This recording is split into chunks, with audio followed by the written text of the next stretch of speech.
Boom! We're live. How's everybody doing today? I'm doing pretty good.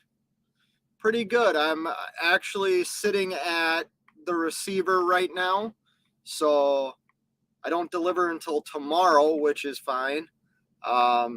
Just gonna hang out here and relax, and thought I would go live for a while. It's been a few days, actually longer than a few days since I went live. Let me open my soda here real quick. Yeah, I wanted to go live and just talk about I don't really want to talk about trucking, but that's what I do. That's what my career is, so I might as well talk about trucking, right? And some of the stuff that I see going on and what I think like the right decisions are to make. Not that I always make the right decisions or anything like that, but I think there's a lot going on in the industry right now that has a lot of people scared, has a lot of people nervous, has a lot of people questioning, what should their move be? What should they do? And over my 23 years of experience, one thing's always been consistent, and that is trucking has ups and downs. And even when I was a company driver, we had very busy times and we had slow times. We had times, I've had jobs where I've been paid by the day, like a day rate, a load pay, hourly pay. And every job I've had great months and some bad months. It's always been like that through my career. Let me say hi to a couple of people before I kind of continue what I want to talk about tonight and get everybody's input. If you haven't already, please hit the thumbs up on this video. I would greatly appreciate it. Nevada's in the house. What's going on, man? Beast of Logan's in the house. What's going on, man? I've been starting to watch your channel more and more. I actually really like your truck. For all you that don't know, Beast of Logan has a YouTube channel too. Go check it out. He's got like a pimped out international. Like, it's pretty cool. D Compton's in the house. What's going on, man? I haven't seen you in a while. I'm going to take a wild guess and say you're up for a rant. I am going to rant, Nevada. 7 Seas Transport, what's going on? Not a rant like Cash, not a rant like, DIY or anything like that. Just my experience. I don't know. I haven't been an owner operator as long as those two to like go on a rant the way they did. But I am really, like, believe it or not, I'm a pretty damn smart guy. And I have a lot of experience. I mean, it's been over 2 decades. Like, I have some insight, but I just want to say hi to a couple of people still. 7 Seas Transport's in the house. What's going on, man? Wheel Burner Express. What up, bro? How are you? Did you ever get my email? I sent you an email. Wondering if you received it. David Edwards is in the house. How's it going? Grade A Transport. No trucking talk. Yeah, it is. I should have probably called you back. Killians is in the house. What's going on, man? I love you too, bro. Insult Investor. Sorry I didn't answer the phone earlier. I was in church. Okay, Velox, I kind of figured that. That's come I hung up. What are you doing right now, Nick? Are you at home still? Gary Bates. Gary, what about the poop emoji thumbs up? I like the hey fate, though. What's going on, man? Yeah, Logan's channel. Thanks for dropping that, Nevada. But yeah, let's talk about something real quick. I'm going to share my experience, and I'll start by sharing what I'm currently experiencing. As an owner operator, when I leased on and bought the truck and everything like that, almost 2 years ago now, I came into this industry with a lot of knowledge of the industry. I'll give you a quick background. When I came in as an owner operator, I had over 20 years of driving experience. I have been a dispatcher. I have been a warehouse manager. I have been a driver manager. I have been a purchaser, which I had to purchase everything and set up all the shipping for the company that I worked for. I have had almost every job that a driver getting out of the truck and thinking they're going to transition into the office has had in this industry. And every time I end up back in the seat, it's for a reason. Like, I dislike trucking, so I get out of the truck and I find a different job in the same industry. And then I get back into it because I feel the pull to get back on the road. Now, what I've learned through all these jobs is, like I said earlier, it's an ebb and flow thing.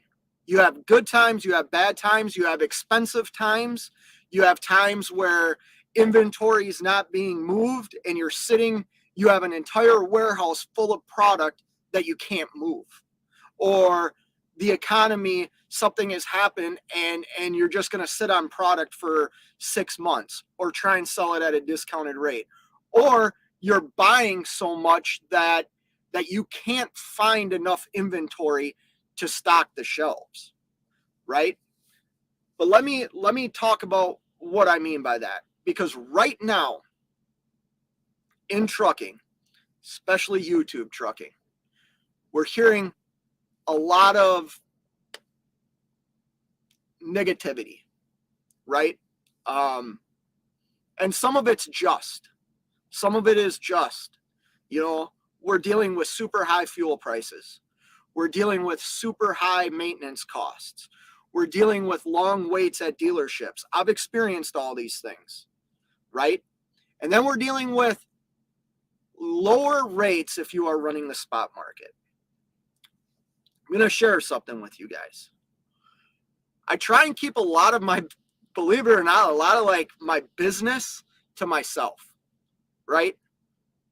So I'm on a load for a customer that started out on the Atlantic seaboard and goes back to the Midwest. I'm currently in the Chicagoland area. This load will final Wednesday morning back in Minnesota. I will be gone from the house for 10 days. I have taken one spot market load.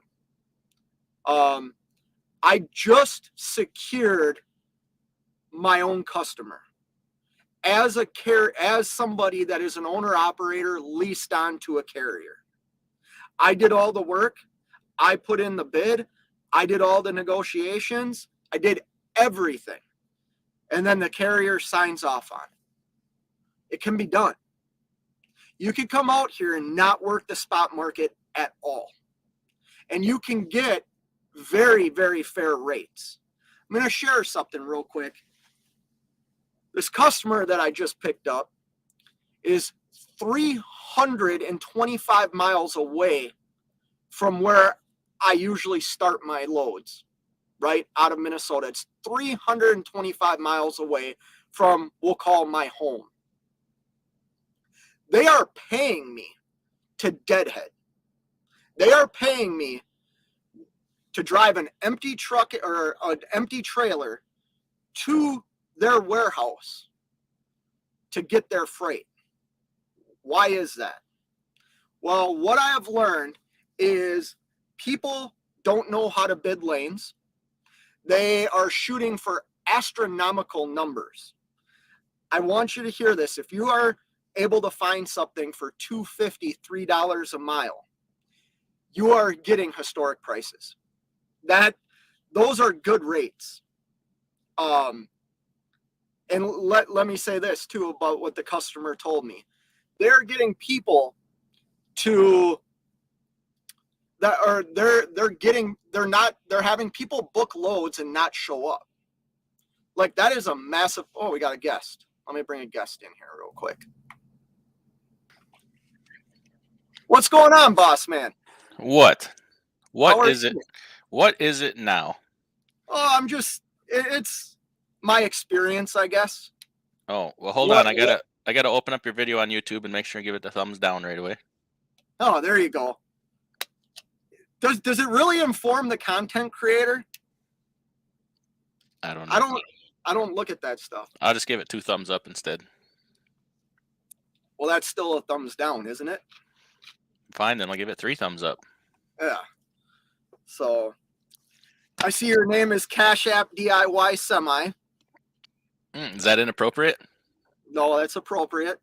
Take all the money that people are gonna give me, I guess. Anyway. It's the name of the game. Yeah, I gotta get my 10%. Yeah, right. You get your 10% every load I haul. Mm-hmm. That's what she said. Yeah. Oh, great. I was kind of on a little rant, just talking about. I mean, I guess we can talk about it a little bit without sharing massive details. But I was talking about how I've been in contact with a customer and what the customer was telling me they were experiencing and what they would like from like a carrier to do for them.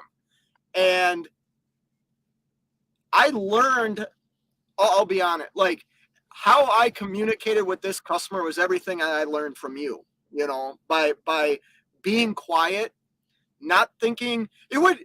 Can we agree that it would have been easy? I mean, you probably wouldn't have brought me on if I acted this way. But when like I contacted you, you got my application. You saw somebody that had over 20 years of experience in this industry. Like I just said, "Oh, look at this sucker." Yeah, right. Let's see what I can get. See what I can take him for. It could have been. It could have been where like I could have shown up and thought that I knew everything.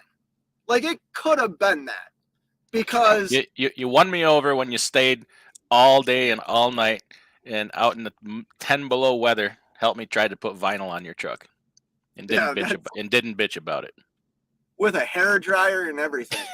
It was a heat gun. It was and a hair dryer. We had both. No, it wasn't. It was a hair dryer because remember the heat gun quit working. That's right.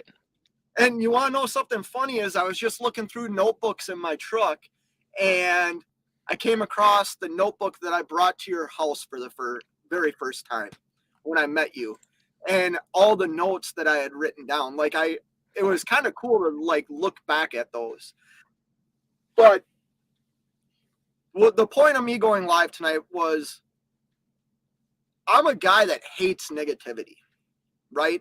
But I'm also a guy that kind of is optimistic, because I've been to the bottom. Like I've lost everything in my life. I've shared that multiple times. So I've been to the bottom and you didn't lose that goatee yet. No, I'll never lose it. It's a staple. Although funny story, I ate, what I have for dinner tonight, ravioli. And it like got all in my beard. Absolutely disgusting.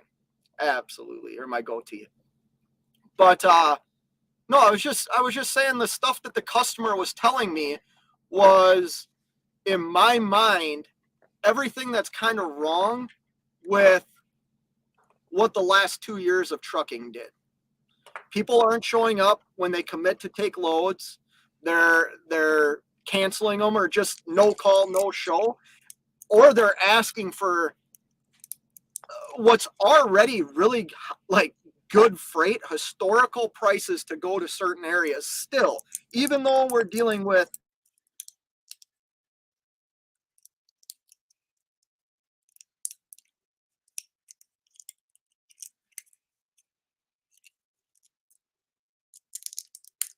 Did you freeze up or did I freeze up? One of us is frozen. Oh, Fate Trucking's frozen. Good. He can't hear us. Let's talk about him.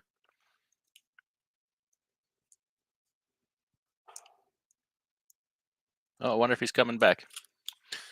Well, since he doesn't read the comments, I'll read them. Let's go back to the beginning. Oh, Nevada was first. Beast of Logan. I've heard that name. Oh, you're a Velax guy. Okay. I'm gonna take a wild guess and say you're up for a rant. Wheelburner Express. How's it going? Am I live by myself now? How about that? Let me see. Does it work that way? It does. How about it? David Edwards in the house. Grade 8 transportation. What? No trucking talk? Killian's made it in today. Are you going to repeat Cash's rant? We'll just go ahead and say preemptively hashtag Cash did it better. Cash did it first. How about that? I went back and listened to that or watched it again today. I missed the first 15 minutes or so. And he was on his game. I'm glad I wasn't there because it might have stopped him from, I would hate to interrupt something like that. It was priceless. Priceless. Where you think he was right, wrong, or indifferent, it was gold. Insult Investor made it in. Thanks for coming in. Velox says, sorry I didn't answer the phone earlier. I was in church. I've actually seen people answer the phone in church. It's incredibly tacky. Gary Bates in the house. David Edwards says, link drop. I can't do that. Otherwise I would. Apparently I've taken over. I got to check my phone. How is it that he can drop off on his channel and I can still be live on his channel? That is weird. Well, let's see if we can't run this thing into the ground. I'd put up a link if I could. What the hell? Where'd you go? Evidently, my phone's hotspot kicked me off, so I had to get my actual hotspot out. What did I miss? I was reading comments. That's how you satisfy people in a live stream. Yeah, well, sometimes. Logan says that's awesome. I appreciate it. And Plastic Truck Mafia always. Yeah, his truck. Check him out. He's got a channel. He's got like a dropped Pro Stars or an International. It's actually a pretty cool looking truck. Okay.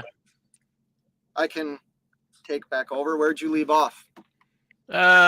Just some back and forth here with people.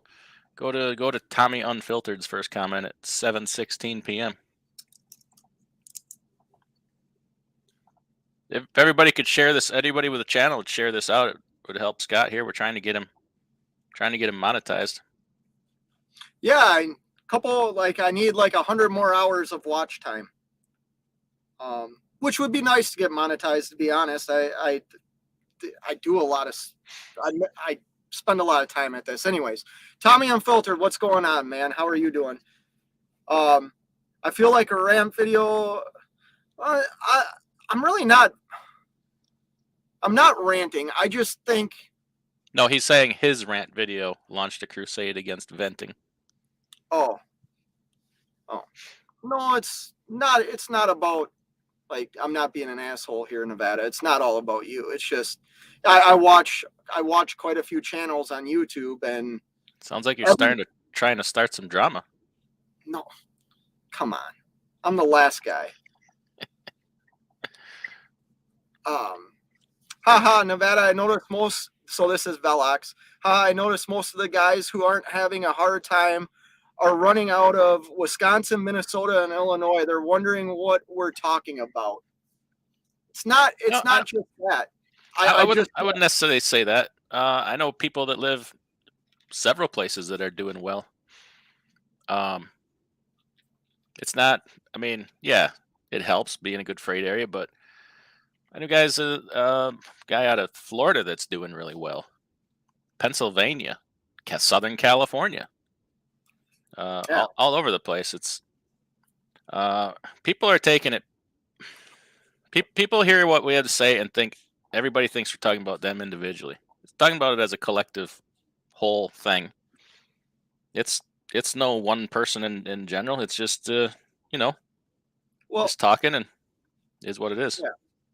And some of it's based on, I mean, maybe you got the topic, you started the topic, but then people are going to roll with it and elaborate and talk more in depth about it. It's part of the topic. Well, I see a common thing here with, two different viewpoints. You have the spot market, you have customer freight. I happen to be leased onto a carrier that you have done a lot of work to get us some customers, and we haul those loads. But then I'm not saying like how do I say this? I took it upon myself or decided, hey, I want to build something too, right? Not not a, how do I say this? Not absent of you, but to work within the system that I'm already doing. So I made phone calls. I talked to some people that some people might not think you do when you're leased on. You know what I mean? Am I making sense? Absolutely not. This is probably why we can't get you monetized. Right. No, back to that. I mean, yeah, saying that Cash is doing well and Fate's doing well and I'm doing well.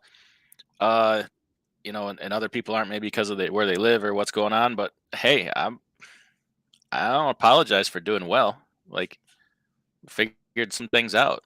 It takes time to figure things out, man. Some of these things it took me to figure out freaking 20 years, and that's just the way it is. Like, I wish 20 years ago I would have looked harder into trying to maybe get some customer freight or whatever.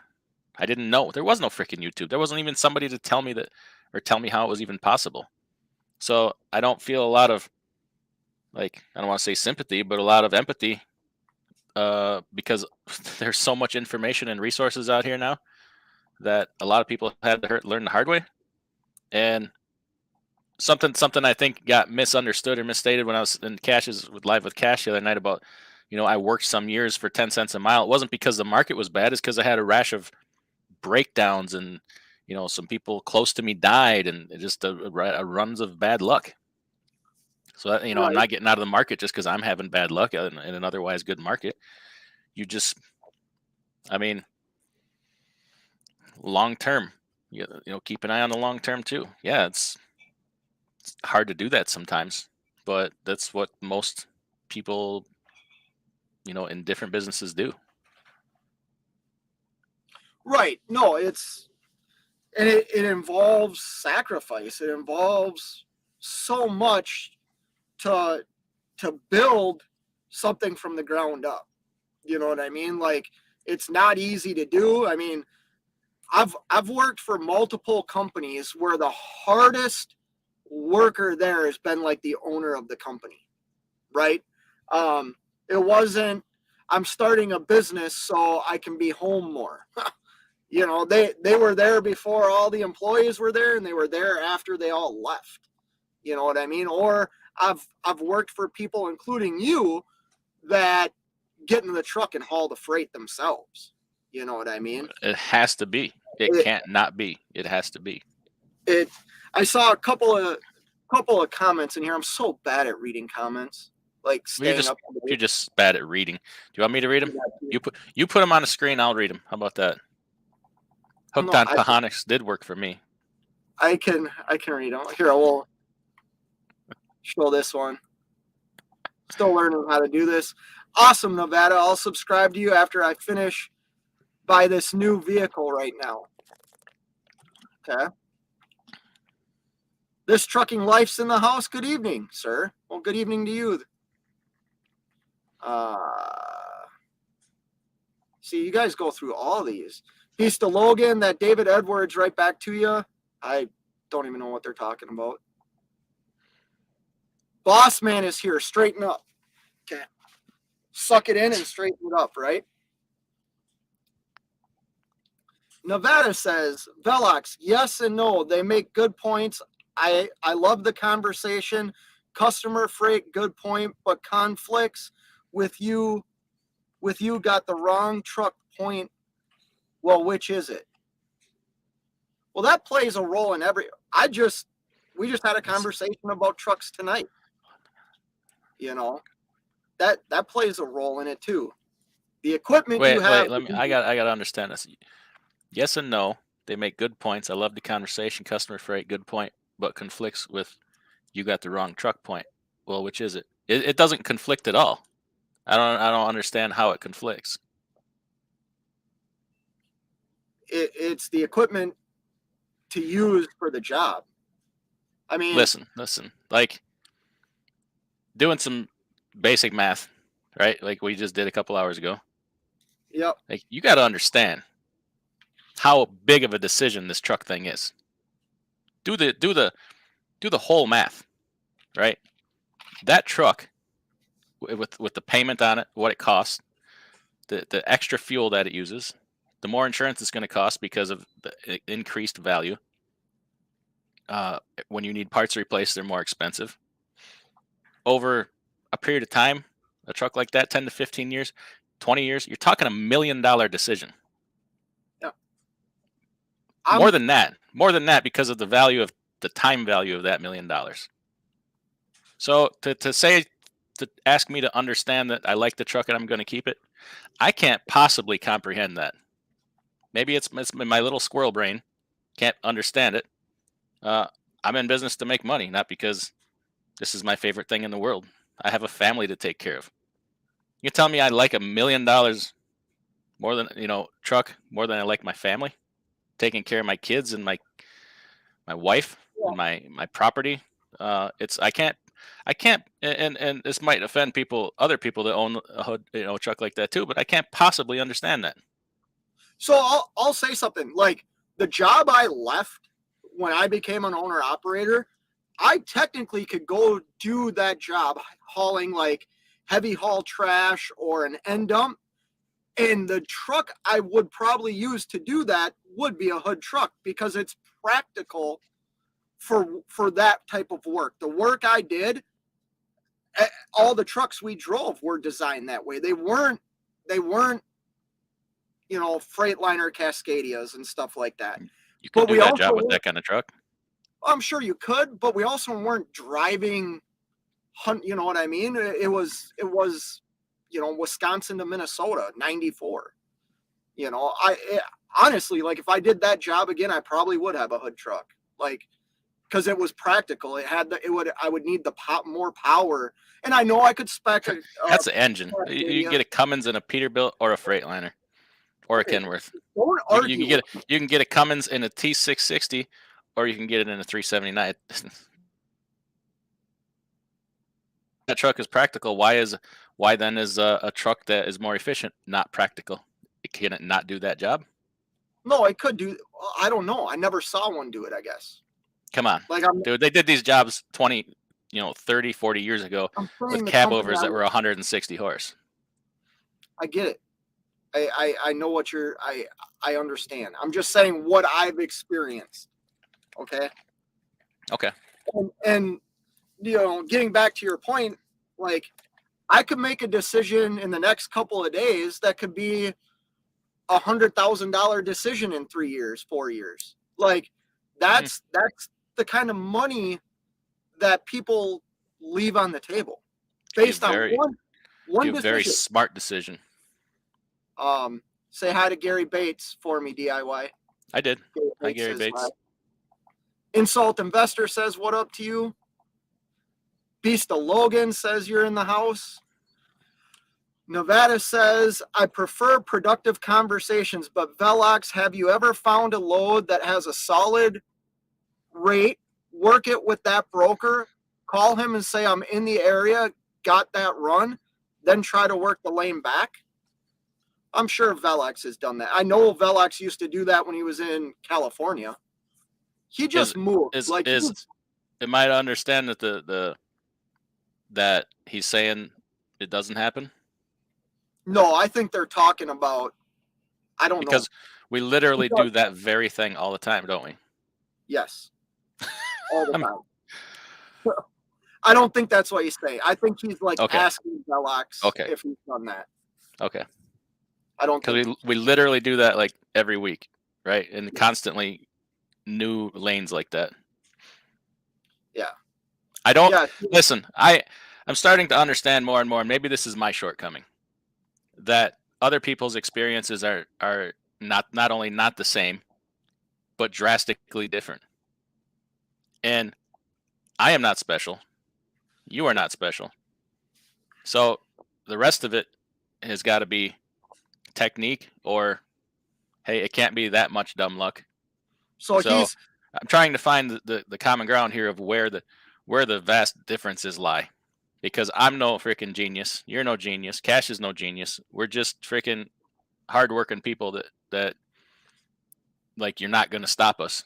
You're going to tell me I can't do something. I'm going to do everything I can do to prove you wrong. Yeah. And that's not theoretical. I will literally work myself to death. Ask my brother. We just had that conversation. But just getting back to that last statement, if you read the one he put here, he's just trying to help Velox out. Right, He's not saying anything negative. I've tried. I usually the only people who call me back who call back for me to run the lane again are people I gave a discount to. LOL. Same situation, coming back. Nevada says, Velox, word, I hear you on that. See, I don't want to cause what? No. Listen. I don't experience that. Well, it's because let me tell you why. Don't stop being so afraid to hurt people's feelings. Just tell the truth, and it doesn't matter. We've had conversations about that very thing, right? And what's the thing we talk about all the time? The greater good, right? Yep. Has it almost every time? Keeping the greater good in mind, has it almost every time not caused good things to happen? It's caused great things to happen. And I can't think of one particular time where working with that mindset did not cause something very good to happen. No, and it actually opens the door for other things. Yes. I mean, it's opened the door for so many different avenues. CJ Hudson's in the house. Howdy, hey. Nevada says your experience with Reefer is different from Cash and Fate. Is that for Velox? Because yeah. Okay. Gary Bates, Fate, question. Do you think I should work with DIY or is he just a good guy? Do you think I should work with DIY or is he just a good guy? Gary and I met up. We talked. Something eventually will work out. It's just a matter of putting it all together. Here's how I look at you. Right? With your eyes? Well, yeah, but sorry, my phone keeps going off. Okay, hold on. I'm gonna send the link to somebody.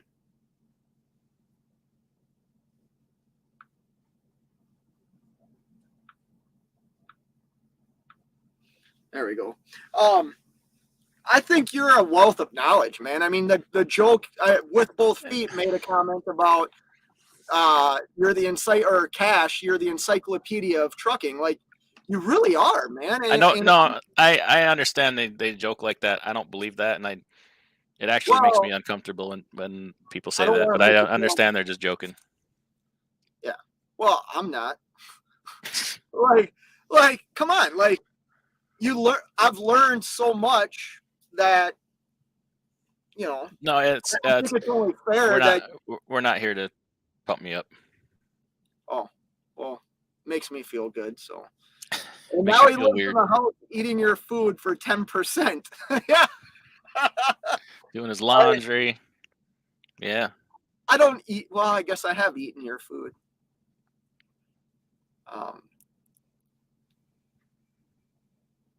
Gary, you'll have to shave your eyebrows, hair, and beard to come and work for you.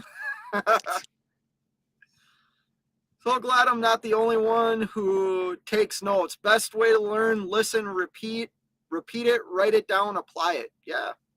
Let me okay. Get through some comments because there's one I wanna talk about a little bit. I'll stop. Okay. Mark Ely's in the house. Good evening, Mark. Nice to see you here, man. Gary Bates, not sure if I need yeah. How far should I go down? He did. What comment? No, just keep going. It's fine. Okay. He's either thinking really hard or frozen. DIY, you good? Dave Edwards, he froze. Yes, this is Velox. Sorry, skipping. Yes, Nevada. When I get to the Midwest market, I make good money out of there. It's all you, DIY. Go. Did you mute? Yeah, I muted him real quick just to mess with him. See how he does it to me.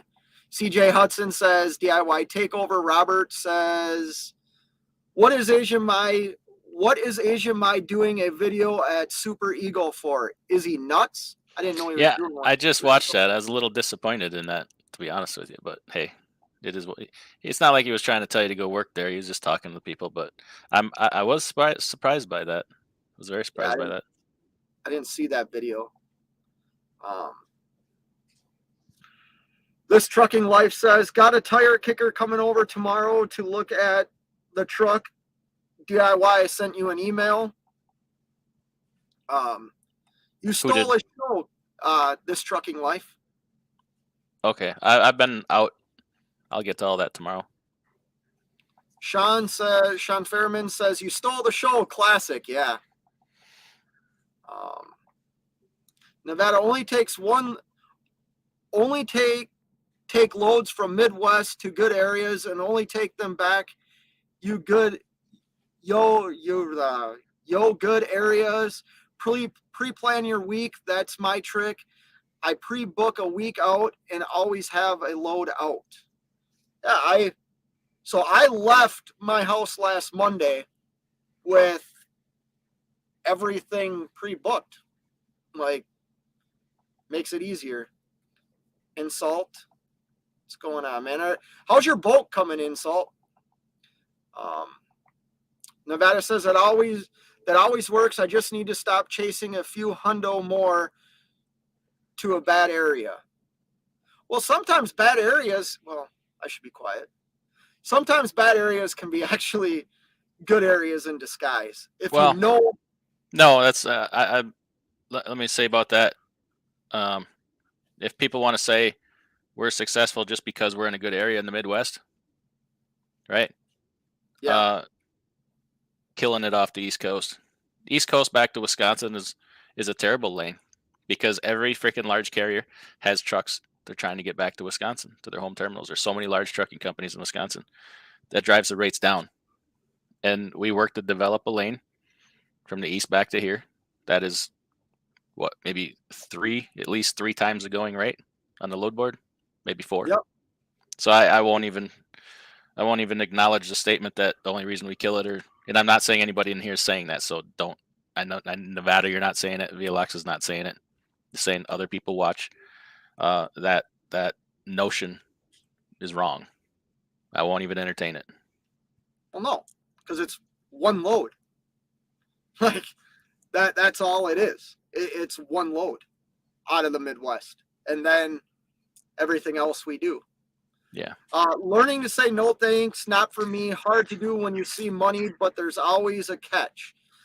That's partially true. Sometimes you don't know. Like I might do something different than I've never done before with some excitement that I have, but I don't know really what it entails, and it could completely backfire.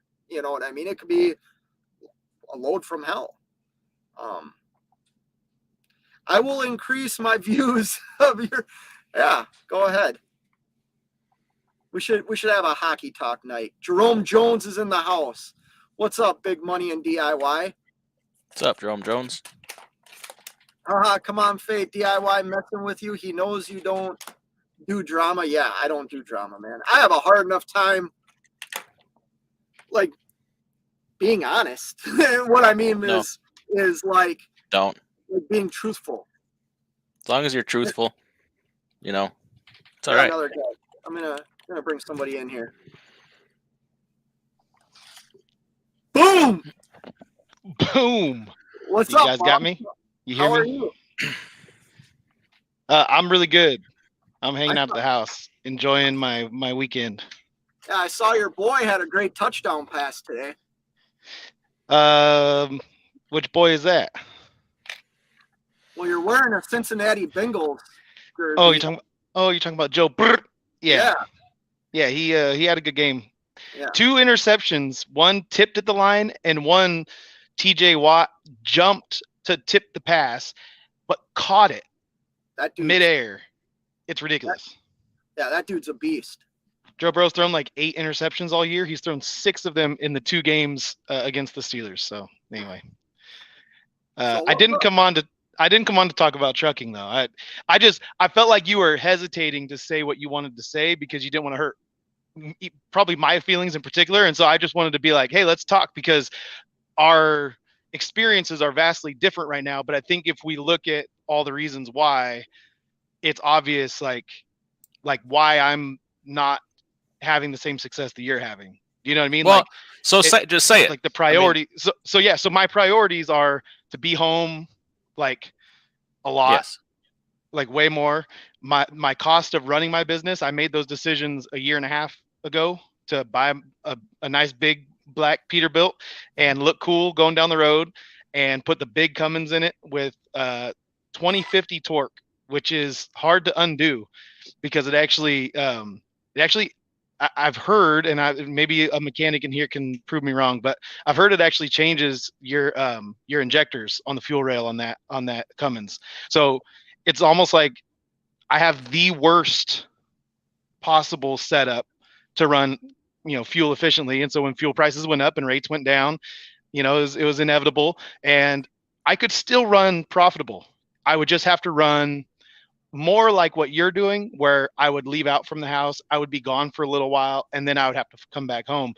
And I don't want to make that sacrifice, being that, my wife is here. We just moved to Tennessee. We're trying to kind of like my wife's family is close, but they all work and they all have full-time jobs. And, my wife having Gus at home, my 6-year-old has autism. I want to be home more for her, for him. My daughters are in junior high, which if you've ever had junior high age girls, it's not like easy. How do you have hair? How do you have hair left?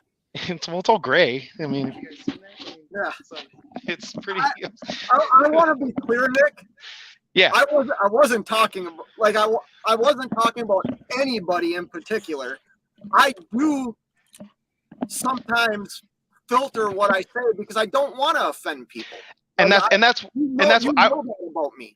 And that's why I wanted to jump in, because I wanted you to be able to say like you don't need to be careful about saying the truth. And that's exactly what DIY said. If you just say the truth, then it doesn't matter. And the truth is, you run for significantly less cost per mile than what I run, than what Nevada runs. I know Nevada is in a similar situation to me. I don't think he got the huge torque upgrade that I got and all that stuff, but we're both running square nose trucks with boxes behind us. His actually, I'm curious to see.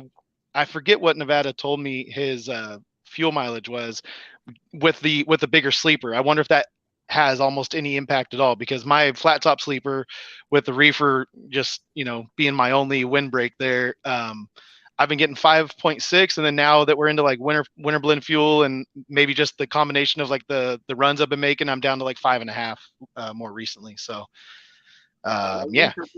I just want to say a comment here real quick, and this is where I struggle. So Mark Ely says, do you feel bad owner operators are losing everything? I replied to that further down, by the way. I feel bad for them as people, because I don't like to see people suffer. Yeah. And sometimes people fail for something. I mean, if your spouse goes and gets, happens to get cancer, and that's terrible, puts you out of business, I mean, that's a terrible way to go. I feel terrible.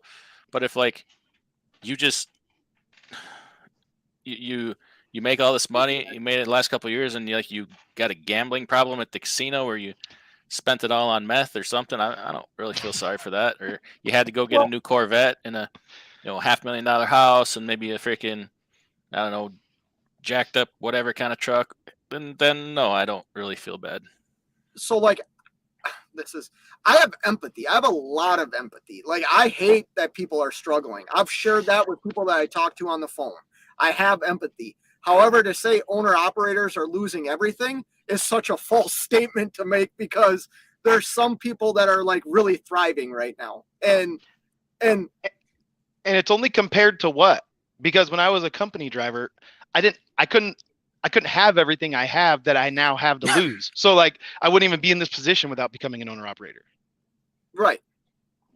Yeah. So I kind of feel the same way.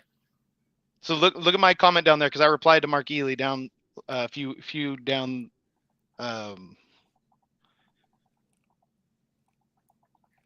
Sorry, I'm bad I just want to say hi. Somebody joining live for a first time.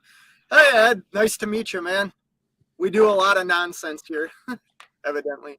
I don't know if I can find all these comments. I know I'm missing so many comments. It's just Miss You're good. Nevada in the house.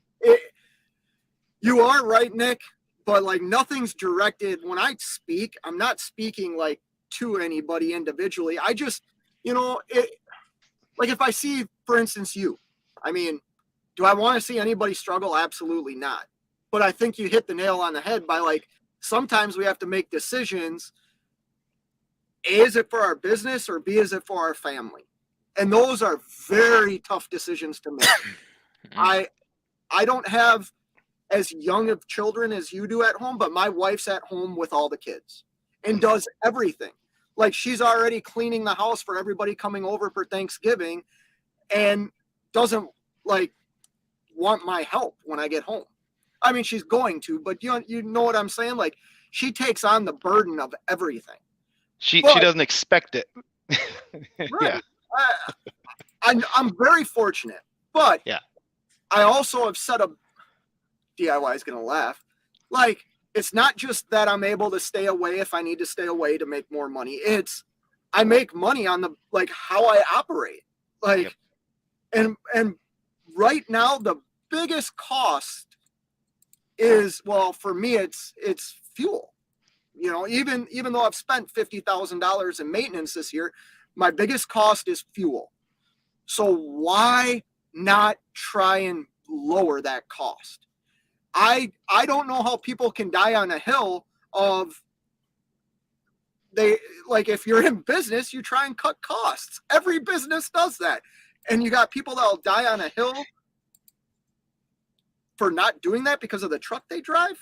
And then wonder why they're not making money as a business. Like, and blame it on market dynamics that are outside of all of our controls. I mean, and they've always been there, and they always will be there. You can't blame brokers that shippers don't want to pay more for. Well, even if you can, even if it is the broker and they do it to you, still market dynamics. Yeah, it is, and that's part of being in the spot market. Brokers are going to get over on you. Sometimes you get over on them. I mean, it's what it is.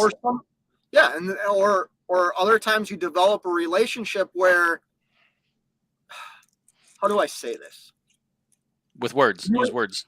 Well, no, like you look at what somebody's giving you. Let's say if I'm hauling a load for the load I'm hauling right now.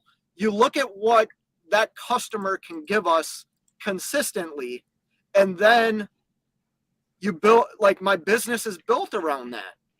You know what I mean? Like it's built around the consistency of what I do. It's not built around one load at a time. Right. Yeah. It's built around staying in the system that has been kind of set up, working within that system because you know what you've in a point now where you know kind of what you can expect on both ends. Mark Ely's saying it right there.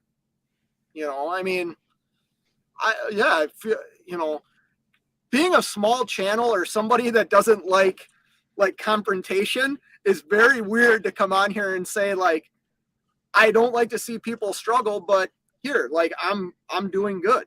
That's such a weird, it doesn't feel right to do. But also your good might be somebody else's completely unacceptable. Like it's relative too. I mean, I guess if somebody has built a lifestyle where it costs them $6,000 a month between rent, house payment, utility payments, vehicle payments, boat, four-wheeler, jet ski, whatever, then that's not going to be enough. Well, your money, they would say that's not enough for me. Right. I'm going to add one more person. Oh, there goes the neighborhood. I can't imagine who it is. Oh, you can. Boom. I was just thinking, like, we got the hood gang in here. All right. Oh yeah. Our feelings are hurt, F8, and I gotta speak on behalf of the hood gang for a second. We don't appreciate you telling us to stop whining about our fuel bill because It's justified, okay? This fucking Phil is ridiculous. Excuse my language, but no, you gotta stop. You gotta stop worrying about offending people. I really wanted to come on here, and that's the number one thing I wanted to say, and that's what Velox 18 said. Look, just honesty has gotten me on YouTube where I'm at, and I really think you shouldn't worry about it. Like, look, if you did say something that offended me, then I'd be like, hey, F8, this is an offensive comment or something. Like, no, I'm gonna be like, okay, maybe there's something that you're getting at that I need to pay more attention to, and in turn of you actually just speaking the truth on it, it's gonna highlight something, and it's gonna be value for not only me that's in the situation, but other people around us that are looking outside in at this. And I think that brings a lot of value and content to what we're doing, because we all on here, each one of us, DIY, F8, Velox, me, we all share our personal stories. The fact that we're doing it right or wrong doesn't matter, but if one of you could point it out and start the conversation, we're gonna learn. None of us have that we're too good to be taught something attitude. Can I say something that I know is going to offend you? And like, this is where I struggle, and it might even offend Nick. Please don't say it. Just say it. Don't ask. Just do. So you just said speak the truth, right? And I'm saying this based on what you have put out. You will die on the hill of that hood truck. So no matter what I say about how ridiculous it is to throw hundreds of thousands of dollars away, you are going to die on that hill. Like, there's not. So you can we can say it and you'll listen. That's it. That's not true. like that's not true, dude. Like, I listen and then act. Like, and I'm not saying you shouldn't drive your truck, but like, how can people that are driving across country running as hard as you run a team 4,000 miles a week? Like, that's crazy. Let me answer that, because that's exactly where I'm going to go with it. If you're going to drive one of these trucks, and for the people out there that do drive these trucks, listen, there's a lot of things that go into the miles per gallon that I'm getting and Velox is getting, right? Velox mentioned torque earlier, rear ends, transmission. A lot of things change the MPG of what a 389 W900 can get. So anybody out there who says, well, I can get 7 or 6.5 or 6.2 or whatever it is on their hood trucks, that's absolutely true. And that goes into gearing and, like I said, a lot of specifications of the truck itself. Now, me and Velox both spec'd our trucks fairly comparable. He's got a manual transmission. I think the only difference is you're at 2050 torque and we're identically spec'd, and then I got a mid-roof. And to answer your question, Velox, I am right now getting 5.9, because I've learned that if I do want to make driving this truck profitable, because a business needs to be profitable, I got to get my foot out of it. Okay. So we've been slowing down. That's something that we're doing. And it's not all about the money with us. It's about the experience. So back to like answering your question, like, we are going to drive this truck. We're going to figure out what makes it work. And I've only been dispatching myself for 4 months. You've been following that journey, and I don't have the contacts or the customer freight, and I'm building from scratch. My situation is completely different than yours. Right. And I want to learn from what you're doing to better myself. That's also a double-edged sword. I made a comment earlier about how you, cash and DIY, not so much DIY, I don't think you'd really talk numbers too much on it, but a lot of guys have been talking to me about getting into the reefer game. I'm choosing to abstain from it because of the upfront costs, and I feel it's going to be an oversaturated market nonetheless. So building up customers and direct shippers is something you should definitely be focusing on. But I know a lot of guys personally right now that are getting into reefers and going into the reefer market. And not only that, your experience with that is completely different from what Velox over here, who is trying to figure that out on his own. So it's not as easy as it looks. And the dry van market. Wait a minute. I've never stated that it's easy, but everything you just said comes down to one thing. You're making a decision. You drive twice. So let's say I drive 100,000 miles a year. You drive 200,000 miles a year. You are leaving excess of $50,000 on the table due to one simple change. Oh no, it's more than that. One year I could buy another truck cash in savings. So like, The numbers are that real at these prices, and to say they maintain or even get worse, it's a reality. but And to everyone say- says that you can sell a hood truck the resale value, but that's ridiculous. You can't. It doesn't sell that much. It doesn't hold its value as much as you're spending in Muted. fuel. That's ridiculous. Nevada, you're muted. Well, I keep muting myself in order to let you, so I don't interrupt. I just because I'm a very vocal person, and I'm not trying to step on any toes. It's my first time here on your channel, and yeah, I'm just. Otherwise, I won't let none of you guys talk because there's a lot of things that have been going on. Me and DIY have been having this conversation as well, so that's a little bit why I kind of make it like, oh, this is about me. Well, there has been direct conversations between me and some of these guys here directly towards me, and then I've made comments like, you know, my cost for fuel is $1 per mile, and you know, Cash did repeat it in his event the other day. And if you're getting 5.5, that's the reality of what that is, you know. So it's not that I'm taking offense to it or anything, because it's a great conversation starter, and us having the conversation of, okay, we're driving this hood, how do we make this work, is where I want to take it, you know. All right, I listened to what you just said.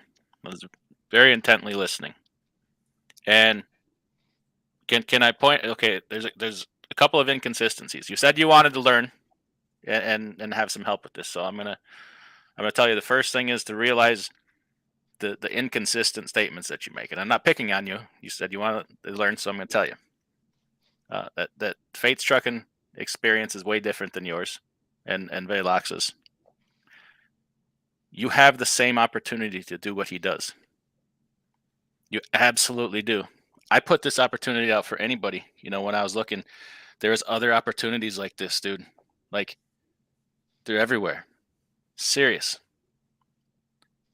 You can change to go do that. You might need to find a different carrier. There is a place for you somewhere where you will have the same opportunity, maybe probably even better. Like if you go to a carrier bigger than me, or you know, a mid-sized carrier, there's better opportunities out there, man. There is. And it's probably not having your own authority, right, Nick? Like, Not always. Yeah. no, because especially right now, it's a rough go.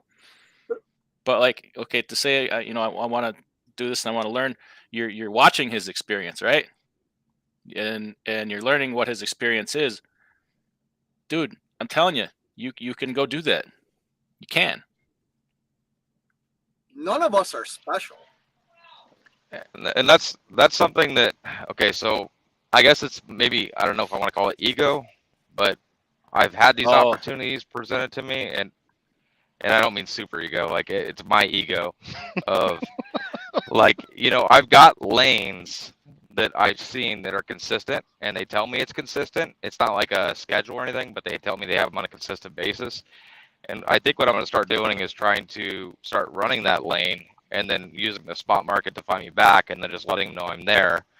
And it's not there, then I'll have to bounce out with the spot and then try to work my way back and ask them again, hey, I'm back in the area. I'm going to be there on this such and such day. Can you give me that run? And then once I build that relationship up and up, because it's consistent freight where I make a profit on that, you know, with 4 months experience of dispatching myself, I'm learning those things. That's my level. Right, but Wait, okay, can we back up? Nevada, can you come back on? I got to ask you something. Go ahead. All right, I got to ask you, because this is driving me nuts, and this is, I'll be honest with you, this is keeping me from engaging more with you. So can we talk about it? Like man to man? Absolutely. Because I think you're ready for it, and I need to know. Like, I know your history on YouTube. Are you done with that? Like, seriously, legitimately, are you done with that stuff? As far, if you're talking about the little troll channel I had and I was making videos and getting involved in all the drama of YouTube. Yeah. Yeah, I would say like I gotta know, because honestly, like, I don't hate you. Like, I don't whatever, but I don't do that. And like, I just gotta know, like, before I go any further, because I really don't get involved, and I just want to know if you're done with it, or if even like you even participated in a little. And if you do, that's fine. I don't care. You can do it all you want. I still watch. I watch I comment in some channels, and like Zello. I'm sure if you're aware of Zello, I'm in there. I interact with those guys. But I don't make any kind of content like that, and I don't put any information between anybody I talk to or anything like that, so that I'm not stuck in the middle of anything.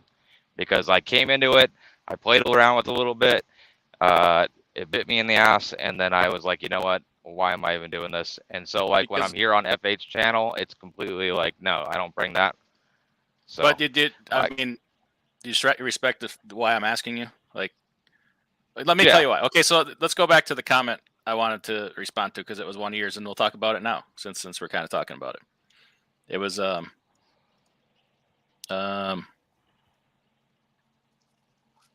don't remember. I don't see the comment, but anyway, it was the gist of, you know, people's experience and how things end up for them, and whether some of it's, you know, beneficial circumstance or whatever. But what I want to go back to, it's like, it's also has a lot to do with your personal life, like what you do in your personal life, like how you set your expenses and the kind of lifestyle you build for yourself. Fate, myself, Cash, we all live extremely modest lives. Like, you would never know, dude. My pickup truck, my everyday pickup truck that I drive, is a 2005 Chevy. You know, it's pushing 20 years old. I have That's a pretty awesome year, though. I have a 2005 Toyota Avalon as the car that I drive with 300,000 miles on it. I don't have a boat. I don't have a camper. I don't have a jet ski. I don't have none of this stuff. I mean, I have a house, shed, some trucks, but, you know, I have some old tractors. They're not worth anything. That's the lifestyle that I've built. Scott has built just as modest of a lifestyle. Cash is even more modest yet. So, I mean, all this, and why do I say this? Because it does all go together with this trucking thing, right? 100%. And then to go a step further, like, why I asked you what I asked you is because, whether you know it or not, subconsciously, you become who you hang around with. You become who you interact with. You become who you spend your time with and where you put your energy. So even, you know, I know you said you're done with those videos, making them. I believe that, but psychologically, I'm done with a lot of it. I'm done with a lot of it, but I guess an analogy to be best is my toes are still hanging in the water, because it's not like I could just write that off, like I was never a part of it, or just like I'm not in those channels commenting, because there's a lot of guys in that, I guess, that fall into that section that I do like, and that I became like friends with. So I kind of still keep my associations, and then by that it kind of attracts me into it deeper at times. But as far as like me bringing that onto YouTube or me being a part of anything directly, absolutely not. Like, anytime I catch myself in a situation, I take myself out of it and say, nope, I don't want to have that conversation. I'm not telling you any information. I don't want nothing to do with this. Leave me out of it. Yeah, because it holds you back. And even, you know, those are good conscious decisions. But I'm an honest guy to begin with. Like, if you came to me and you asked me something direct, I'm not going to lie. I'm not going to. Well, I just did. That's why we're having the conversation. Yeah, I'll just tell you exactly. Yeah, have I gotten into the bad side of YouTube, or the dark side of YouTube, and into the drama? I have.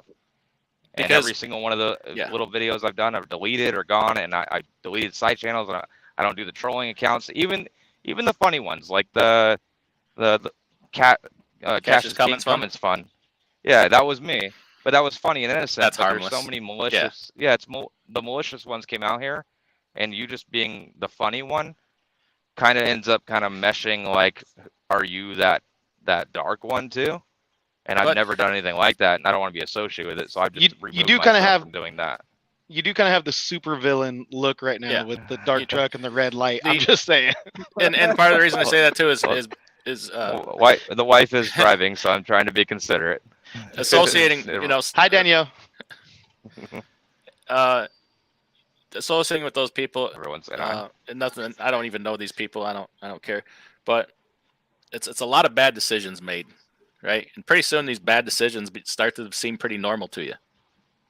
And people offer, you know, advice, and one bad decision and bad idea after another, and pretty soon it's normalized, and it seems kind of like the way to do things.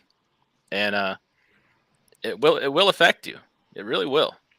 whether you might not know it, it's subconscious. But at any rate, that's what I wanted to ask. Yeah, I wanted to just make that a simple statement and be like, I'm done with I'm sure, it, but it's not so easy to say that I'm done. As long with as we're being honest, we're talking like two grown men. You probably realize that like I don't fully engage you, right? Yeah, I've noticed. That's why I'm telling you to your face. That's why. That's not because I hate you or don't like you, but I will have nothing to do with that, because this is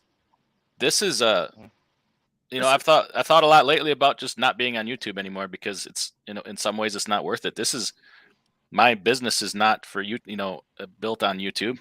And we're talking, why would I throw away the next $20 million of my life for the slightest bit of idiocracy? That's how you got to think about it. Like, this is, Oh no, I get it. The potential of what this can do for you is just mind-blowing.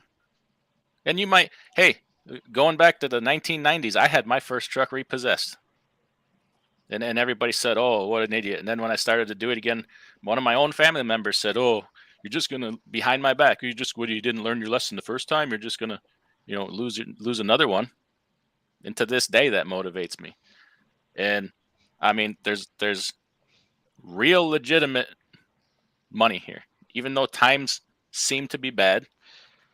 Like, why can you not be the next one to make $10 million in the next 5 years? Why can't it? It's going to be somebody. All these other companies started with one truck somewhere.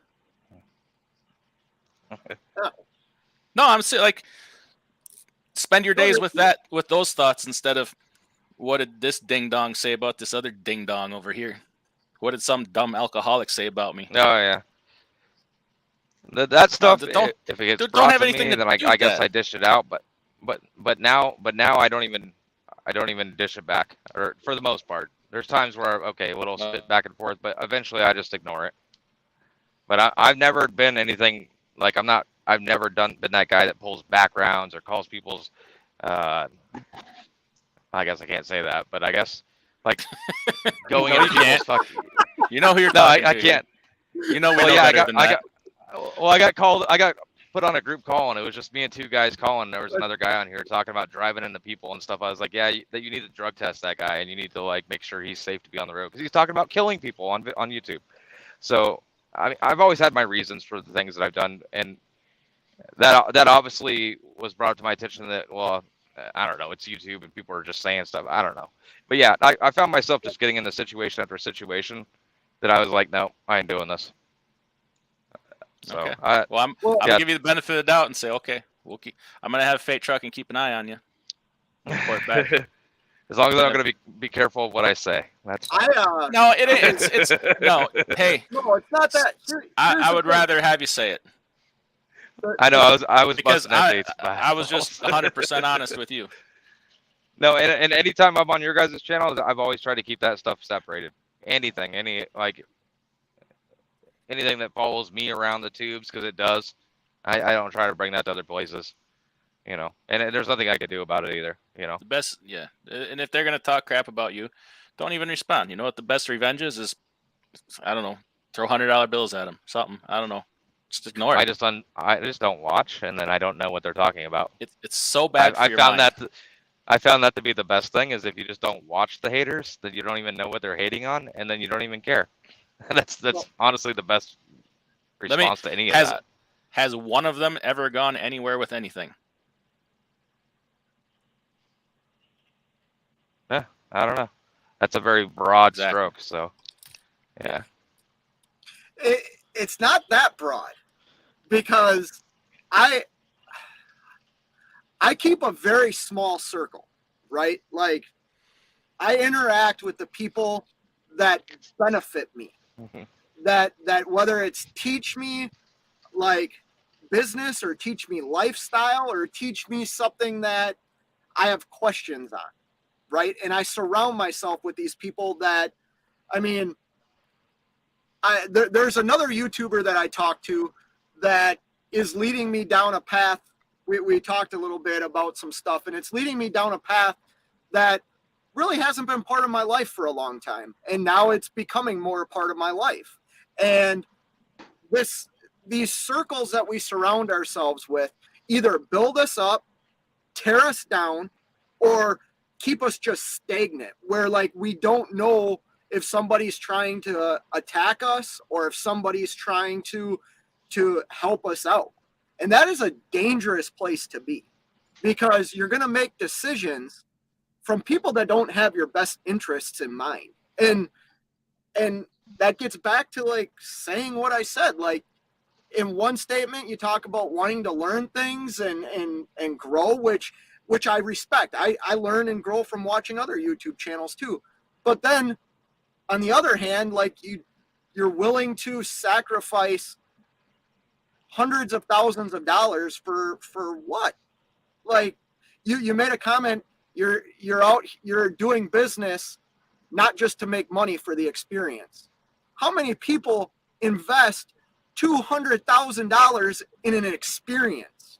Like, go on vacation. I would say something. You gotta want to own a hood truck. Like, you gotta want to own it, because it doesn't make sense financially. The numbers don't make sense. Why not own it? And when I ordered my truck, everyone knew. I was walking into it eyes wide open, and I said, yeah, but I don't care. When I started truck driving, I dreamt of owning a hood truck, and it was like a fulfilling of a dream. And to anyone who still has that dream out there, it's a truck. The hood you look out of most of the day, whether it's flat and square at the end or whether it's rounded and aerodynamic, it really doesn't make a difference. I drove a 384 Peterbilt 384 for years, and doesn't make a big difference. Now, when I walk up to my truck, there's always a little thing, and sometimes in my videos I'll say it like, man, I own that truck.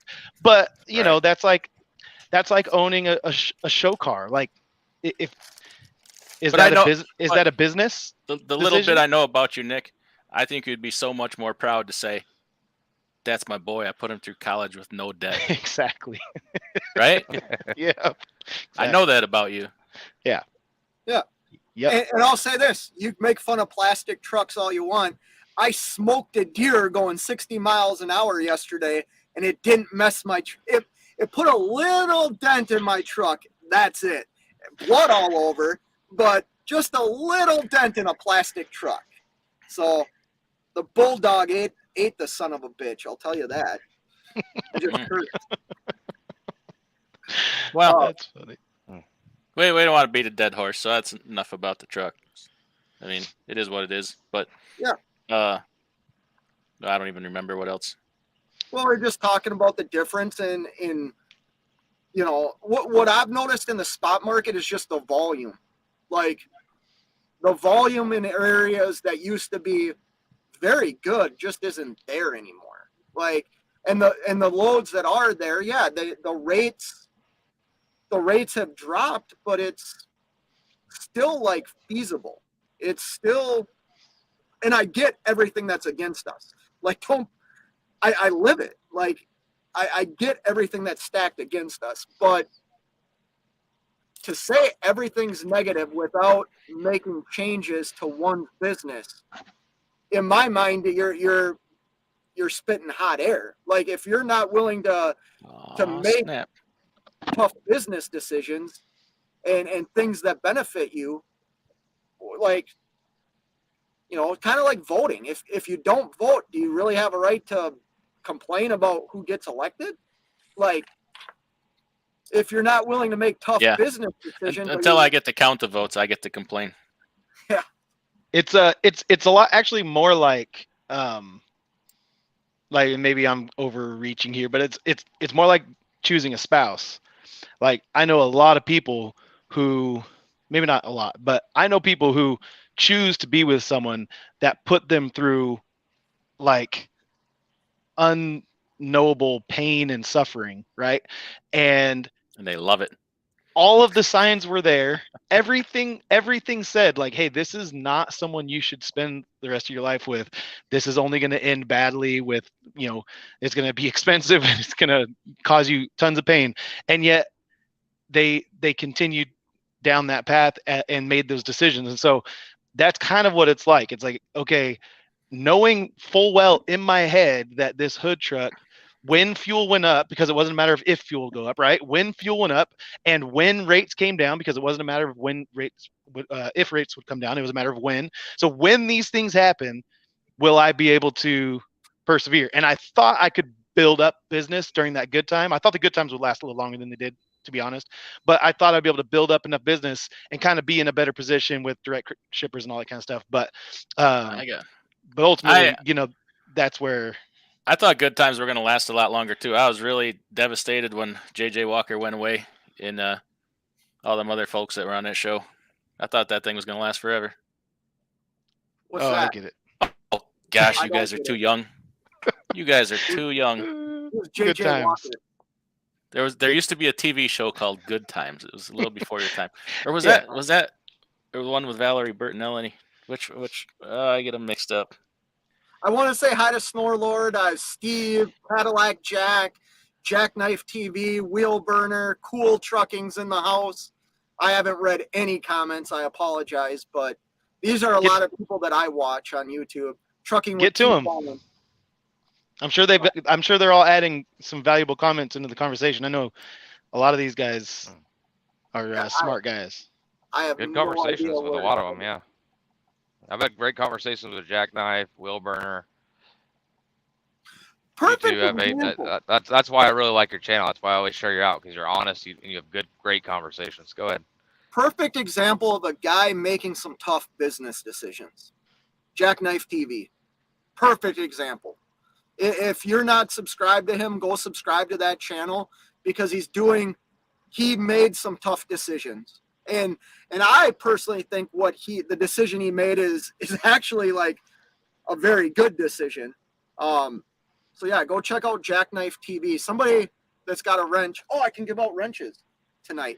Adam, DIY, can you read some comments while I do this, or no? You look busy. I was gonna say Wheel Burner gave up a W9 a while back and went to a plastic truck. You're muted. There we go. Sorry. There he is. Let me go back here. Where did we leave off? What time stamp, Scott? I think it was Jackknife TV. Heck, I'll just start somewhere. Gary Bates, I could send you a carrier packet. That's fine.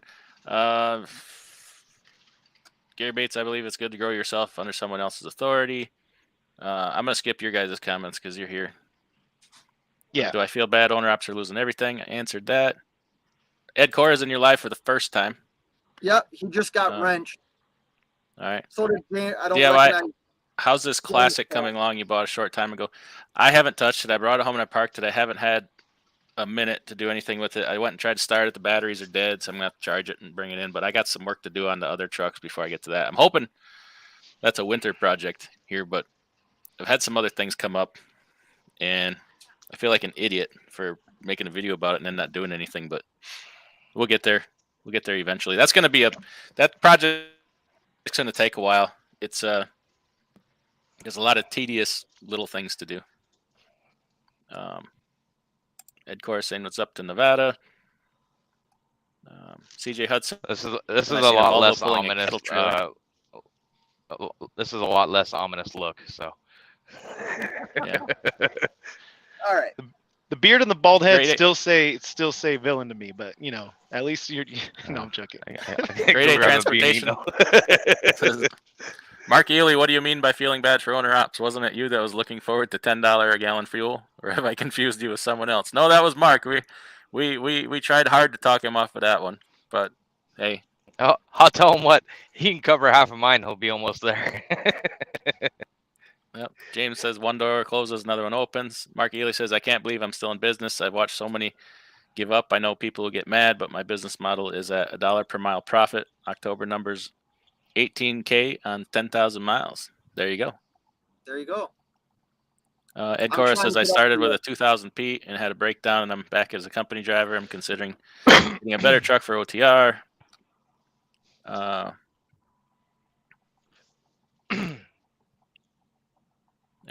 you go. I think having your authority is important, but to me, having access to contracted freight is more important. Tis the season, man. Tis the season for contracted freight. I'll tell you that. and I think it's going to continue for some time. What's the timestamp on what you're reading, man? 7:43 p.m. Almost an hour ago. James Clark says, Yeah, I pull these Reefer, are- got 4.63 this run to California, then using a consolidator to get out. I'm also bidding on produce loads out of the valley. Nice, nice. AB says, I'm glad I have brokers that pay for quality work. My company's making good money. There's something to be said for being with a company that can provide, extra services, such as, hey, you got 10 trucks, I got 10 loads. A lot to be said for that. Right. Max Force says, it's my first time here. I'm shocked to see Nevada. He is rarely in live chats. Well, Nevada and I talk occasionally on the phone. He's supported my channel almost from day one, to be honest. I think he might have been being sarcastic because Nevada is pretty much everywhere. Oh. It's further down in the comments. I said, quit stepping on my addiction to YouTube, man. And then he responds, No. yeah, I'm addicted too, brother. Aren't you supposed to be asleep? No, I don't pick up till 9 a.m. So Insult Investor says, the boat didn't work out. It was not seaworthy. I was lied to. Got out while I could. I can start over later. Oh, I'm sorry to hear that, man. I know you were excited about getting that boat. 60 miles to Lincoln in the AM to drop some pipe. Then who knows where next, Cadillac Jack. Here we go, Snorlord. The trick is having the right broker with the right freight coming out of a bad area. Yeah. Snorlord hit a home run out of Colorado the other day. Oh, did he? That's a difficult task. Yeah. yeah, someone upper Was it a threes. Coca-Cola Yeah. load? I don't know. I correct Probably not. myself. That's an inside joke. It's too I love inside. inside None of us jokes. get it. I'd love to be a part of one someday. You were on the live show. DIY. Talking I don't about remember. brokers. Yeah, there you go. I see your comment. Oh, okay, I get it. All right. I can't remember the Midwest ever being long time bad going back to the 80s. It was pretty bad in early 2020 during the shutdowns. It was bad, but everywhere was bad, so it don't matter. Max Force is saying he's a fellow addict.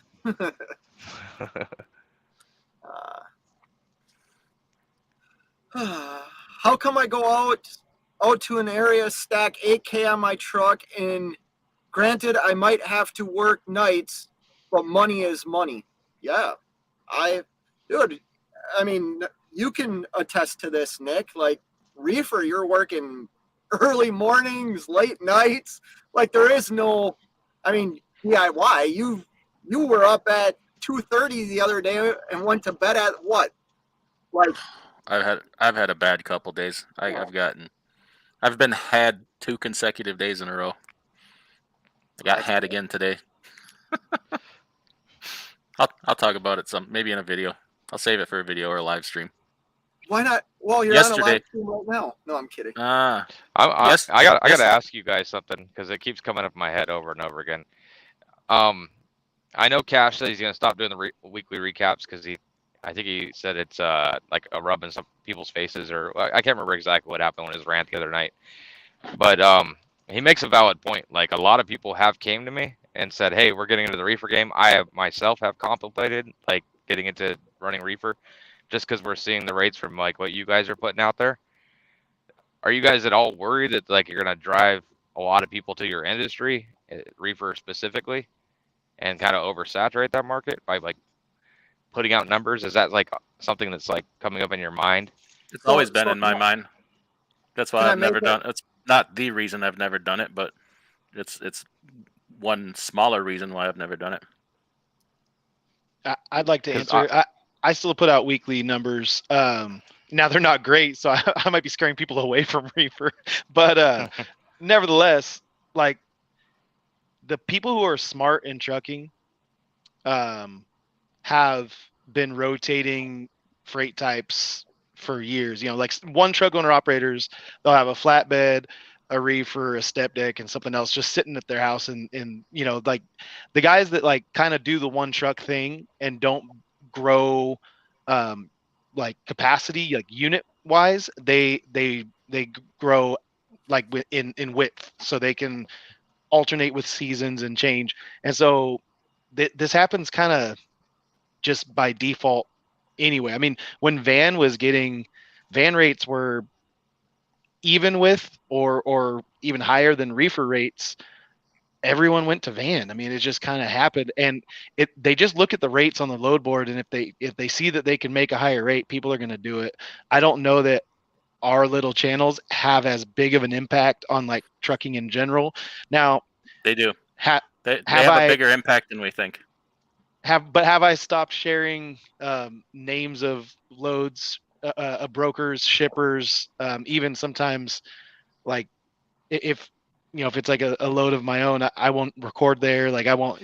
So we're That all kind going to of be thing, honest so. and say in this market, I think we're all going to be using discretion with like what the information we're putting out versus like I would say like a greater market where you wouldn't be too concerned about it because it's just like, hey, there's plenty for everybody. But there was a guy in my life, he'd like putting out his lane and exactly what he had it bidded for and contracted. I was like, dude, stop telling everybody this. Like you should not be putting that information out. He put the customer exactly what he's getting paid and the length of his contract. I'm like, somebody's going to come in and just undercut you on that. I mean, you just gave somebody a window to take that from you. I don't know why you would do that. Well, and if you watched a video I put the other day, I said, "Oh, I'll be back with my numbers," and the video just ended because I'm not going to share any of my numbers anymore. Not because, like Cash said, not because they're bad or anything. It's just they're my numbers, and I know the carrier and the contractors have worked hard for the freight that we haul, and I don't want to be the one that messes that up. Like, Well, I I don't necessarily. I mean, I understand what a lot of guys having more than one type of trailer, and that's a legit. I did that at one time at a reefer and a step deck, but to change a trailer, like I said this before, you know, to chase money, to do it for the money, it leaves out a whole bunch of important factors. Like reefer sucks. You are not going to get any sleep. You are going to be irritated beyond belief with people making you wait. If you're not a type of guy that can sleep when you're not tired and lay down there and then go to bed, and half the time they're rocking your trailer every 20 minutes, sleep for an hour, get up, pay the lumper, sleep for an hour, get up, get your bills. It's nighttime work. Oh. I mean, it can be very challenging You're for empty. somebody to go spend money on a trailer like that and realize this really sucks. You know? I have there's nightmares a of lot people to coming it. to knock on the side of my truck and waking me up. I can't sleep in a door. Well, you're going to do it every day. All the time.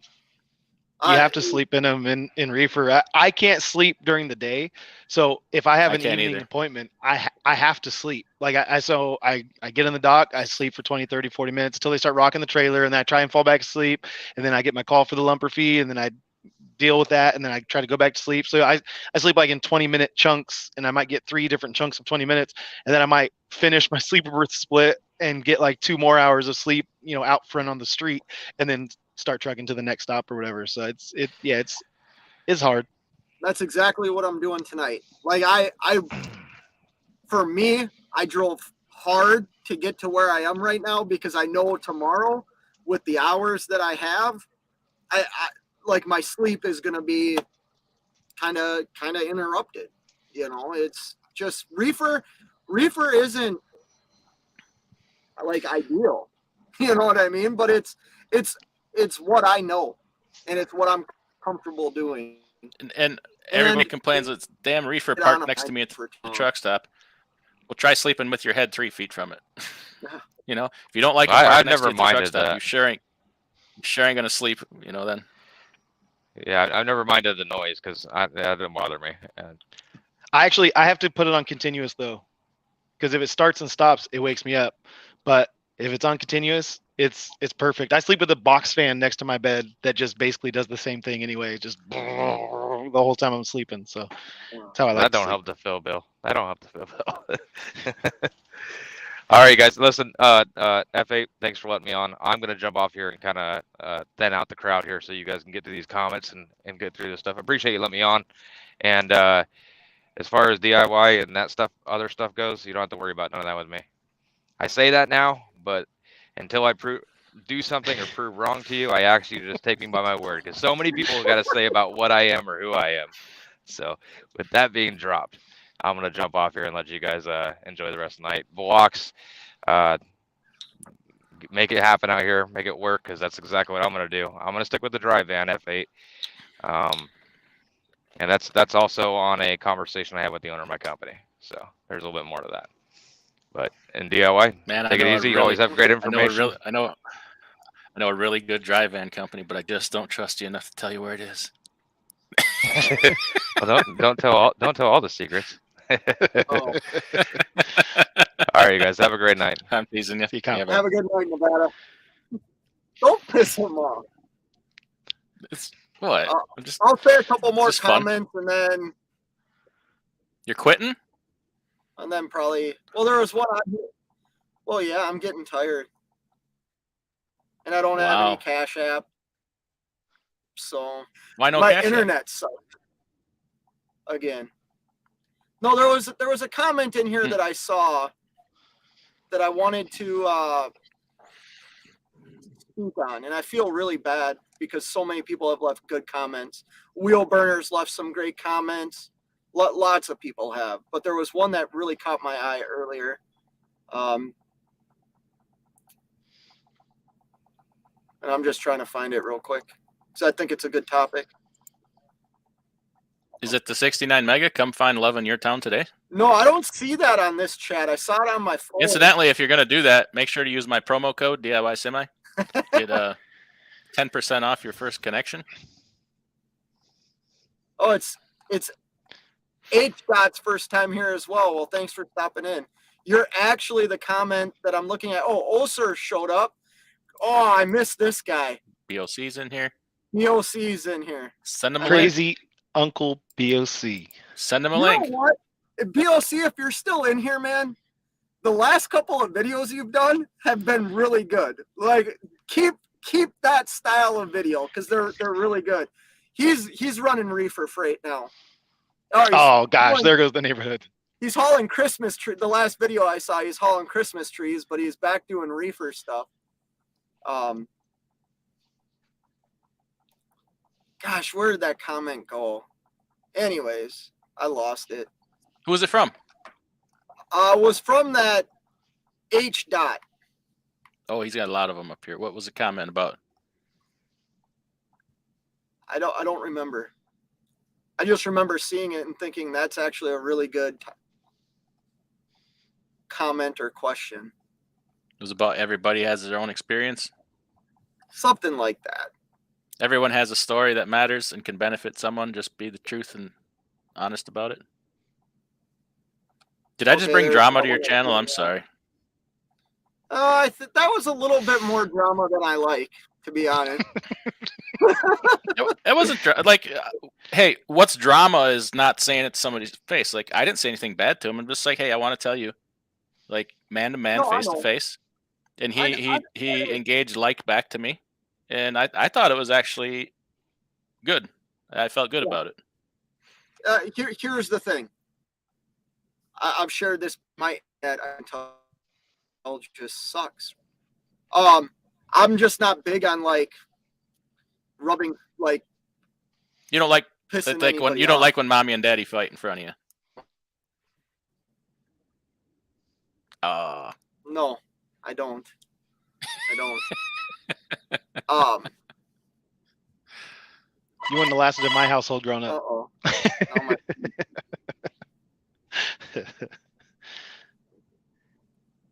Speaking of BOC doing Reefer freight, we hadn't talked in a long time, and then we were texting, and we actually were at the same cold storage place within like a few hours of each other back, I forget, month ago or so.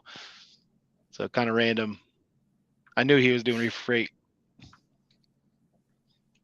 Yeah, no, Mhm. it's I watched a video where he like went pretty far from Connecticut. He was out in like South Dakota and stuff. Well, I knew Here he you was go. down in my neck of the Man, my woods. phone, or not my phone. Here you My go, Scott. internet. Wheelburner has a good one for you. He says if you take a truck that's averaging 8.8 to 9 and do Scott's run with it, you'll add another 1,500 a week to the bank account. We're actually having that very conversation today, because you were looking at. Yes, we Trust me, were. that doesn't go unnoticed. Or just right time, right place, right truck, right opportunity, right situation. It'll happen someday. I can say that, but it's got to happen smartly. Because trucks are still kind of ridiculous. I mean, I know they're like not as bad as they were, but that's just because they'd gotten like ludicrous, and now they're just ridiculous. So I don't know. Yes and no. Like there's some trucks out there right now that are actually, for what I want, are like what I would think I would have to pay to get. And there's two that I'm kind of looking at, and it's I mean, it'll happen when it happens. I'm not going to force anything to happen. But yeah, that's the exact conversation we had today, is the amount of money that you can put into your bank account or whatever you need the money for is astronomical. Hold on one second. Fuel prices going down over $1 a gallon up here in New England over last week. That is awesome, because I was just in your neck of the woods and it was expensive as all get out. I was in South Windsor, Connecticut, and New York, and the fuel was, I stopped and got fuel in Ohio, so I didn't have to get fuel in New England or Pennsylvania. I did a lot of Home Depot out of Westfield, a lot of overweight loads. I still love that name, Rest Area Raccoon.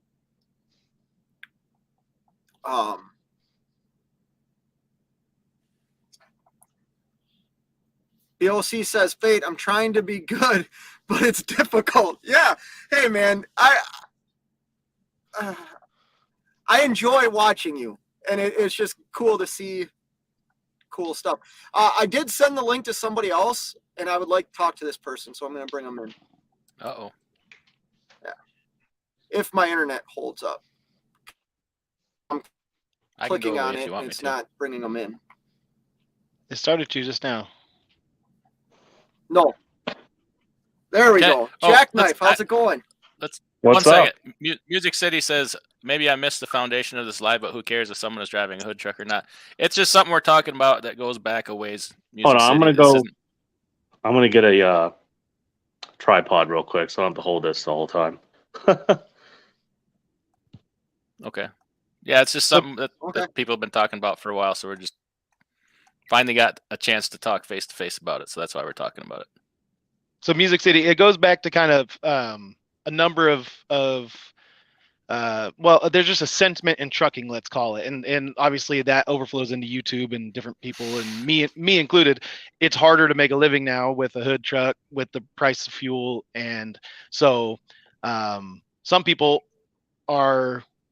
they feel like that's outside of their control. And basically the conversation we're having is that these are all decisions we've made, and the people who've chosen a more frugal and like practical path have much higher profit margins even in this market, whereas people like me who chose an impractical path chose the cool truck, ended up, we're it's hard. Our profit margins are just much lower because our costs are so much higher, not just because it's a new truck, which is one thing for me, but also, I mean, the fuel difference. I mean, what would be the fuel difference between my 5.6 and 8.8 or 8.9 or whatever Wheelburner was talking about? I mean, that would be, let's say at 5 miles per gallon.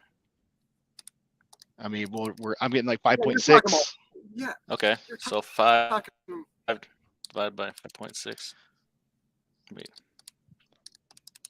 That's basically 90 cents a mile, we'll say. 5 divided by 8.8. Talking about 33 cents a mile on say 130,000 miles a year. Wait, 130 times 0.30. It's $43,000 a year. I'm paying $43,000 a year to look cool. Not worth it. Not worth it. So Worth it. real quick, BOC made a comment, and I hope he doesn't get 43,000 will buy a nice Dodge Challenger. right. But you know, BOC's video the other day, he talked about like the truck he drives, he likes it, nostalgia. But you know what you don't see from him? Like him complaining about his fuel bill. Like that's what I have. My internet sucks. You're fine. You look like you're moving all right.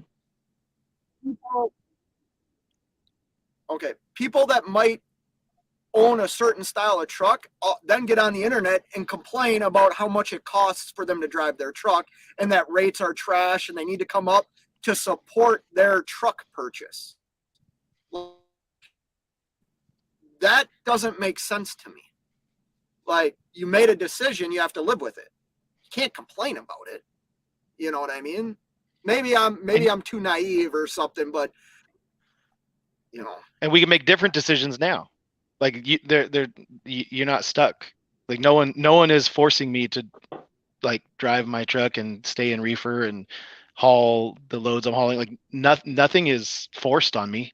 Like I'm a completely free human being that can make decisions. So it's kind of like to put that on anyone else or look at it as like oh well the market is doing this to me. It's like, well no, like that's that victim mentality that gets people nowhere in life. I mean it's like every person who is like on welfare or who's unemployed and just look at like the lower income side of any city and you'll find people that have been done wrong by the system, done wrong by everything.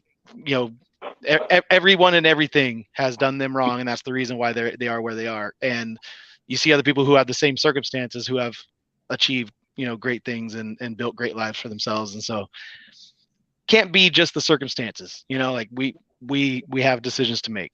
That's all there is to it. So that's been the conversation. Music City, that's where we were going with it. Yeah, and 7C says, so Fate, if it's all about MPG, when you getting out of that Mac? Well, that's a legitimate question, and I could probably explain it probably better than you if you want.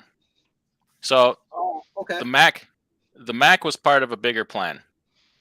So he was coming into this as a new owner operator, and in my opinion, about to probably buy a really bad truck. I didn't want to see you do that. I couldn't stop you from doing it. It was 100% your choice. So I went out looking for trucks, and I inspected several trucks, and I came across this Mac. It was, what did it have, like 420,000 miles on it or something like that? Yeah, I think 422. Right around there. Yep. For $38,000. Now, at that time, trucks like it with that mileage were 70,000, 75,000. And I'm like, I did a little homework. I had the ECM pulled and the lifetime fuel mileage and everything. And I'm like, it's not perfect, but I'm also looking to take on my first owner operator. I'm not going to put him in a $150,000 truck that if he fails, I got to take it back. I don't want that. And plus, this might not work out for either one of us. So I bought the truck, sold it to him on payments, and it's been a really good truck. He paid it off very quickly. And the plan was, I had to sell him on the truck a little bit because it's a Mac, and then he'd never driven one, and who has, I'm like, listen, this doesn't have to be forever. I said, this could be 6 months. This could be a year. If you hate the truck, drive it. You got a pretty good down payment for a nicer truck, or you might like it. You might keep it. If it's not everything you want, I got confidence it's a good truck and it'll get you started for cheap, rather than the truck you were looking at that was about the same price that it was just a busted ass rolling junk, in my opinion. So that was the starter truck, and worked hard to get the fuel economy up. But now financially, the time is coming or has come where we'll get into that truck that is a more economical or whatever. So it was part of a plan, and to minimize Okay. risk, Going to bed. Yeah. and a whole bunch of things. So that's the reason why that happened. And Oh, shit. Come on. we worked that plan for several other people, and it's been a really good starting plan for most of the people that have come on. So yeah, and then now it's your choice to whatever you want to do. And I think by waiting and putting yourself in the right position, waiting for when the time was right for you, it was a smart move. Yeah, it's calculated. I mean, I'm We've not, always, like, you've always known, and I've always known that, yeah, eventually you want to upgrade to something with better fuel mileage. yeah, but I've also done things to this truck to add to my fuel mileage. You know, Yeah. things that a lot of people might frown at: wheel covers, air tabs. I've done a lot to this truck to get it to where it's manageable. It's not. Is it where I want to be? No, it's not where I want to be, but it's manageable. And the time has come that, you know, Could there have been a better starter truck at that price point? I mean, honestly, no. I could afford it. Anybody- You could afford it. Your payment was $800, like $850 a month or $900 a month, rather than So- $1,500 a week. Yeah, and just to share with everybody, I've shared this before. I paid this truck off in 8 payments. Like, I was a new owner operator. I had somebody that like agreed to do something for me instead of me probably shooting myself in the foot, and I paid a truck off in 8 payments. Like, but by 6 months in, I had a paid off truck. You know what I mean? And that's what's allowed me to get to where I am. I mean, I really know that that's true. Hey, can I jump off? I appreciate you sorry, having me on and let me my wife peeked her head and said, "Hey, it's time." And I was like, "Okay." The home time is good, but only when I'm actually like Yep. home here. I've actually spent a lot of Thank- time on lives yesterday and today. So Give me a call when you get back on the road. Thanks for stopping in. yep, I'll be trucking tomorrow evening. So That sucks. I will. Anyway, see you guys. Good night. Yeah. All right. Good luck. See you later. Man, my internet's horrible. You guys keep cutting out. Anyways, You're fine on this Jackknife, end. welcome. Yeah, you've been looking fine the whole time. Yeah, those Macs were really cheap there for a while. You could pick up, So you let me could tell pick you. one up for like Sorry. $40,000 with like 280,000 miles on it before Yeah, and before let me tell everything you- went to hell. I've been looking for another one or another something. I had people, put a request out. Hey, see what you can find me, and they're still reasonable. I mean, you can still get them from the dealer I deal with. Is it 2016s with like M&H or M&K, they're a big Mac dealer around No. here and across the country or whatnot.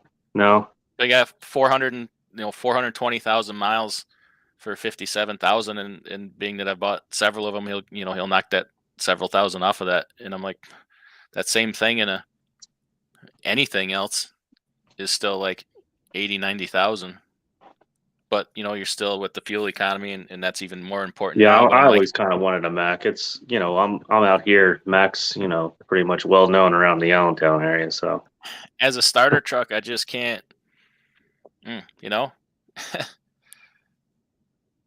They're decent trucks. They're quality trucks, and those are Pinnacles. I'm not talking about Anthems. I've never owned an Anthem. I've heard they're not quite as good, but just like, especially if I'm financing it, like, I'm not putting a new guy in $100,000 truck because I could end up with it back, and not having 3 of those sitting in my yard making payments on $300,000.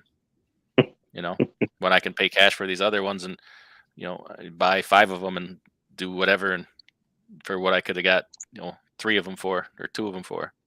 Just not doing that.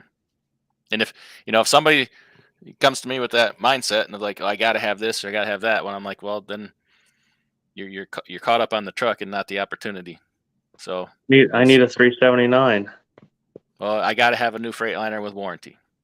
Okay, then you're looking for Prime or Hirschbach or something.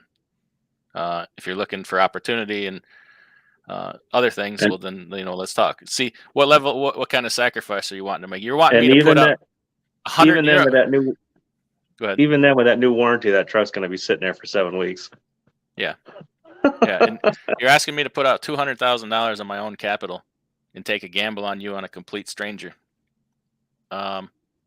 What? Give me a reason. Give me a reason. Like it's a, I'm not Hirschbach. I'm not Prime. What? I can't just do that all day. But Prime and stuff, before you even get, they come back with the keys. Before they even come back with the keys, they already have 3 or 4 people sitting waiting for that truck, fighting over it. So yeah, I'm not so lucky. look at Ego. What is it? Eagle Holding or whatever the hell it is. Super Ego? Well, yeah. What was it? Maya just did a review on them today. Yeah. I was kind of disappointed, but yeah, that's what I was saying too.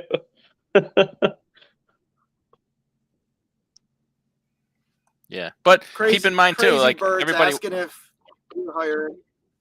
like occasionally, like it's this thing of nothing has to be forever. It's I want a new Freightliner with warranty. Okay, well, work to get there. Drive a $50,000 truck for a year. You'll get that Freightliner. You'll be so much better off. You'll have a huge down payment and a trade-in.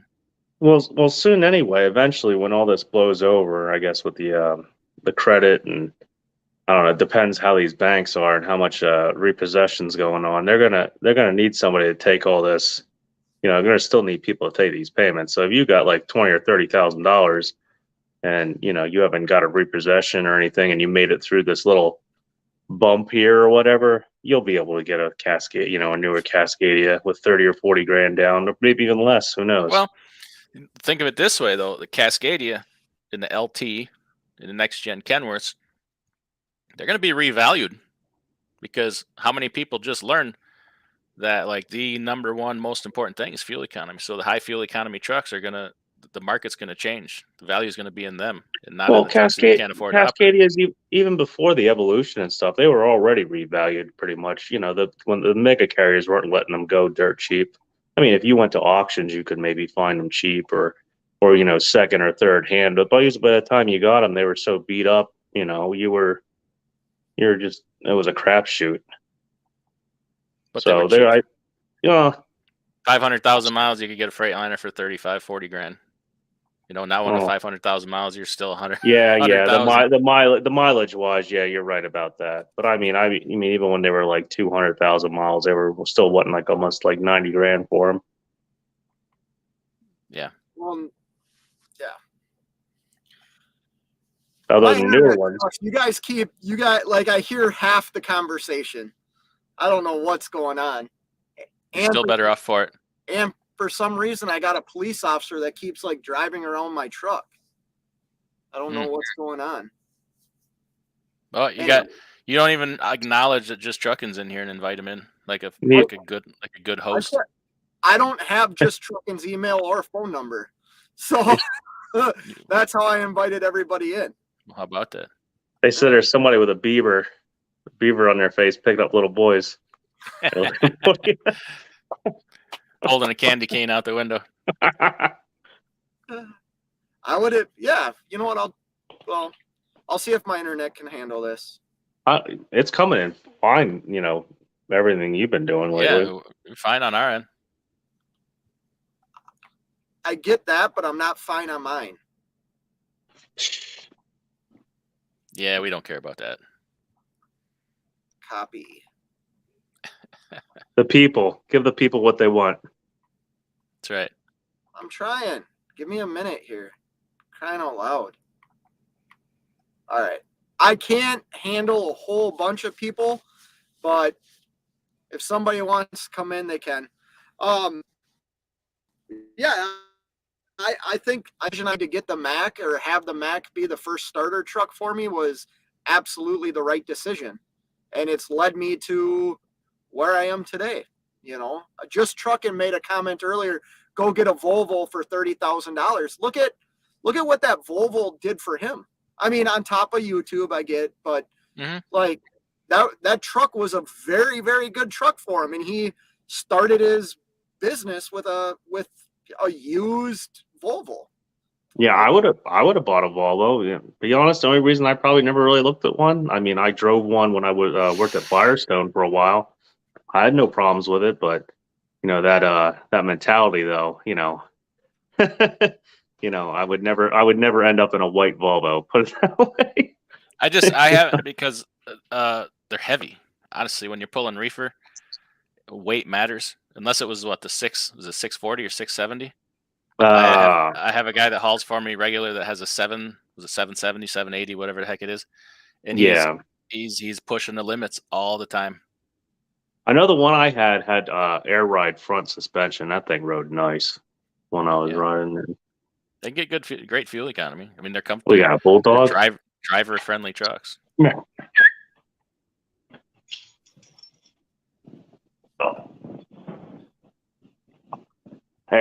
There's mine. A little more lively. Scott's used to looking at the other end. You're gonna have to show him. No, so what's funny is my daughter got me this, because the college she goes to, the mascot is a bulldog, so she got it for me for. I don't think it was for. You're over this way all the time. You could easily stop over there by the Allentown Airport. The whole museum's over there. They got tons of shirts, keychains, all kinds of stuff you can pick up. Do you think I have time to stop and do anything? Oh gosh. No, I don't do anything. They can wait. Tell me I have a flat tire. I want to stop. I saw the headquarters in North Carolina when I was in North Carolina, and thought it'd be cool to stop in there. Volvo and Mac right by each other. It was pretty cool. But let's hear your story. You're home now. You deadheaded home, right? Bobtailed home. Yeah, bobtailed home. Tomorrow I go to orientation. We'll see how that goes. And I'll pretty much probably be pulling reefer now. That's what I'm going to be doing. Oh, that's exciting. Is it going to? I didn't see. Scott, you didn't put the link. Tyson contractor. Yeah, it's a Tyson contract. So it's not through them, but that's what they're going to be pulling direct. So no, you didn't put the link in there. I thought I. I Trust don't me, see dude. it. My internet's like stuff's all messed up.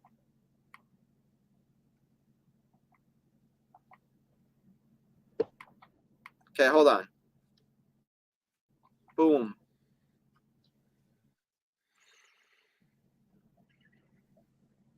Did I drop it now? Yeah, there you go. All right. Oh, he's watching Sunday Night Football. Should have known. Yeah, I mean, I'm making a change. I don't necessarily want to make. I mean, I was doing Reefer before I jumped over to flatbed. Because there in April, I guess, is when, at least to me, the Reefer started getting a little wobbly, I guess, with the rates and stuff. So I jumped over to flatbed. But I've always been usually doing skateboard. But I don't really want to go back to the, waiting for your text and everything at 3 o'clock in the morning, trying to stay awake for your lumper and all that crap, But right. I don't know. It depends how this works out. I mean, I probably ain't going to have that too much, but I'll probably mostly be like dedicated Walmart and like McLean and everything. So Walmart's good anymore, man.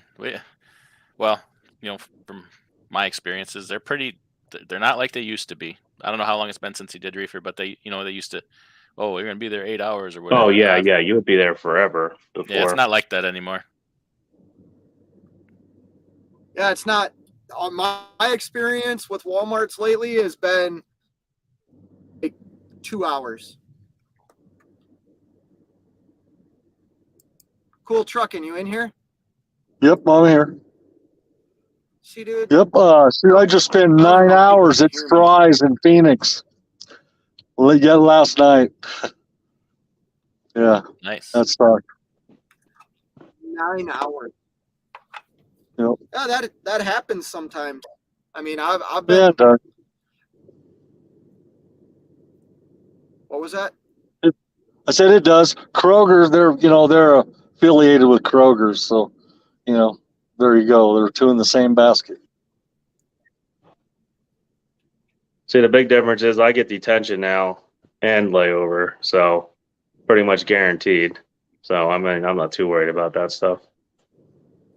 Yeah, the last 3 weeks I've gotten ripped off 3 times on Tonu and layover pay and Yeah, I've been ripped. detention pay. Yeah, I've been ripped off on Tono now 3 times. Oh, I could top both of you for yesterday. Yeah, I know. I heard you had a. Yeah, I heard Yeah, you've been talk living a nightmare. Mhm. They're gonna tell you. First load with my new customer didn't go so well, and it ain't over yet. They're gonna tell you to go stick it. We'll see. Tomorrow we'll find out if they're gonna pay up or what, and if they pay me, hey, we're all good. But it's a lot of money, and we'll see. I don't expect it's gonna be easy. If they pay me, I'll work with them again. We'll do some more stuff, but Yeah, everybody's cutting everybody else's throat out here now. There's money out here though. I mean, you got to look and use that fine tooth comb to find it. But there is some money out here. So can I say something if you can all hear me? Yeah, your live stream. Yeah. I don't like that term. Everybody's cutting everybody's throat, because if I'm lower than this guy, I have no idea what his costs are, and he has no idea what my costs are. So how can I say I'm cutting his throat when I'm booking a load that's profitable for me, but might not be for him? What I mean by that phrase is, let's say you get through back channel, somebody's making X amount of dollars on a load, and you go underbid them, just because you have that inside information. That's what I mean by cutting each other's throat. It does I see what happen. you're saying. Well, geez, if you go on, what was it? I used to go. I had a broker I was working with, and he used to work with Emerge, and you'd watch them outbid each other, brokers and carriers all the time. It was ridiculous on there. It would get posted for like $7,000 by 20 minutes, 30 minutes later, it'd be down to maybe $3,500. You could actually see them, like, it would show that it was a brokerage, it would bid, and then it would be a carrier, and I guess it was kind of like sort of dedicated freight, but it wasn't. It's called Emerge, I think, the name of the company. Yeah, it's a like a marketplace. They don't even call themselves a broker, but they are. Yeah. Yeah, but rates are pretty darn good in some place, like in Idaho, like going down to Miami from Idaho. I mean, they're $8,500, $9,000 right now. So What's that? That's potatoes? Onions and potatoes, yeah. Oh yeah, it's season though for that. And there's going to be a lot of people buying making mashed potatoes for Thanksgiving. So, right. And that's what I would tell Nevada, that you can also haul van freight with Reefer. Not every load, but a majority of the van loads you can haul in a Reefer as well. So you're just opening up your game. I would say Nevada's situation. I don't want to speak for him necessarily, but I think he's the carrier. He's kind of like maybe weighed down a little bit. I don't want to really, because that's almost how I felt a little bit. Go ahead. I don't know his situation, but I'll say this: like, if you're getting, which I find it really weird if somebody's getting into the market right now, but finding the right carrier to lease onto is everything. Especially if you're new, you know what I mean? Leasing onto a good carrier that has potential for growth and opportunity and is willing to help you a little bit, man, it can be the difference between succeeding and failing. Well, the biggest thing I feel is their team operation. That used to be team operation used to be almost like printing money there for a while. I mean, I know some of the rates have plateaued, but if he could just get into the right niche or talk to the right people, he would be set.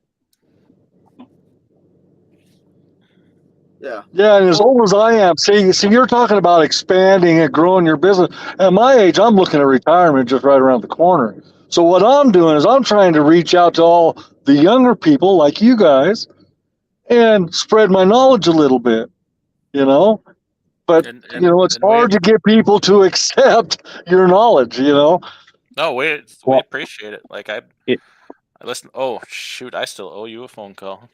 I appreciate it too, but I think the biggest problem is the market right now. The market right now is not doing like market norms like from previous, and there's so much technology and the whole. I would say the game altogether. It's still the same name, but it's changed. You know what I mean? It's like Monopoly 2.0 now. I would say it's not exactly the same way it used to be with all the extra technology involved and the not even close. Yeah, but like before if you gave a rate to like a company or something, the only way they could really shop around is by calling up another company, and you still had kind of an advantage. But now they can just go on Freight Waves and be like, we can see what 10,000 other trucks or lanes or carriers have been running this lane for, and they can almost get it down to the exact almost fuel cost for what you're running and stuff for, and they'll just tell you, here, we'll dictate whether or not we're going to give you 7% profit margin, and that's where we're going to set the rate. So I'm going to say something that's probably weird to say, and DIY, maybe you fully are going to disagree with this. I've never had a broker tell me anything what I'm going to make. Well, I mean, they won't tell you. Like, I'm talking about, like, if you get a contract with like a shipper or something, they can go on like Freight Waves and stuff, right? And they can see all that information. They can see what that lane's been run. They can see what carriers are doing what, and they can decide on, because they know they can't. Well, I mean, technically, I guess they could run stuff under costs if they wanted to, and somebody might still take it. But they can pretty much know what it kind of costs to run most of our business, like to run our business, not us per se, but, in general, they have an idea. They're not idiots, and I think technology is making it much harder than like before they had to shop around. They don't necessarily have to do that now. Yeah, I agree with that. Although when I talk to certain people, they can't find carriers. They can't find people to do the work. And when people go ahead. There's some weird things. There's some weird things going on right now, and I experience a little bit of it, and it's hard to understand how people can be hurting so bad. But then I talk to like certain brokers or whatever, and like, we can't get a truck at any price. And I'm like, that can't be true. And back in the day, paying an enormous amount of money. Well, do they mean at any price that they're willing to go, or any price that the customer's willing to go? Because I've talked to a lot of brokers like now. Anybody should take that load. Anybody should take these loads at what the price are. Yes, it's very good. Because I've had a lot lately saying the customer's been like, they don't even know how they're going to move it. Like, they don't even want it. They don't even want it because they know they're not going to be able to move the load what the customer wants to pay. Oh yeah. The thing about that is it gets to the last minute, and then next thing you know, you see it on there $2,000 more than what it was before because they wait to the last minute, or the customer just moves it to the next week or whatever to ship. Or they'll just look through their email and find whoever made the cheapest offer on it and decide to email them or call them up or whatever. Well, to continue that thought or point was, they can't find anybody that will show up, and then people no call, no show, and these are good paying loads, or pick up the load intentionally knowing they can't make just shenanigans galore. And I'm like, I'm not seeing the problem here, because this is loads that people should want all the time. Well, I had a the capacity for each truck is way down now since e-logs. I mean, back in the day when we were running paper logs, we were logging 800 miles a shift. Right, but I guess my point is, Yeah. it's well known or whatever that people are hurting. That they're saying, I can't find any good paying freight. This freight is good enough to deadhead hundreds of miles for, like hundreds of miles. I would go 500 miles to get this freight, And I think, can't get anybody to do it. I think the ELD thing is not a viable excuse. It's been around for too long now. We should all know how to operate it and be profitable. Even though I don't agree with it, it's been around. But that's the thing. If you put 600 miles a day in now, and back in the day I was putting 800 miles a day, it doesn't take me long to double, triple your revenue. I agree with that, but that's the old days. That's right. But what I'm saying is, we're talking about capacity and loads per truck. Now there's more loads or not enough trucks to cover the loads because they can't go from Kingman to Oklahoma City in a shift. I see what you're saying. Well, I mean, 5 trucks used to be able to, 5 trucks can handle what 8 trucks do now. Mm-hmm. Well, then you also had those few guys back then that would, run 7 days straight, so. Money. I'm not saying that I would like it to go back to that. I mean, it was a lot easier to sleep-wise to operate.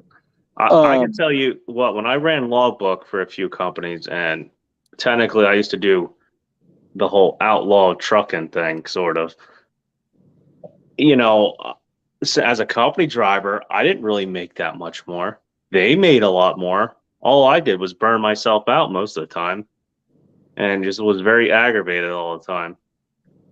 I was a lot better rested back then than I am now, because now you can't afford to shut down and take a nap because you're eating your 14.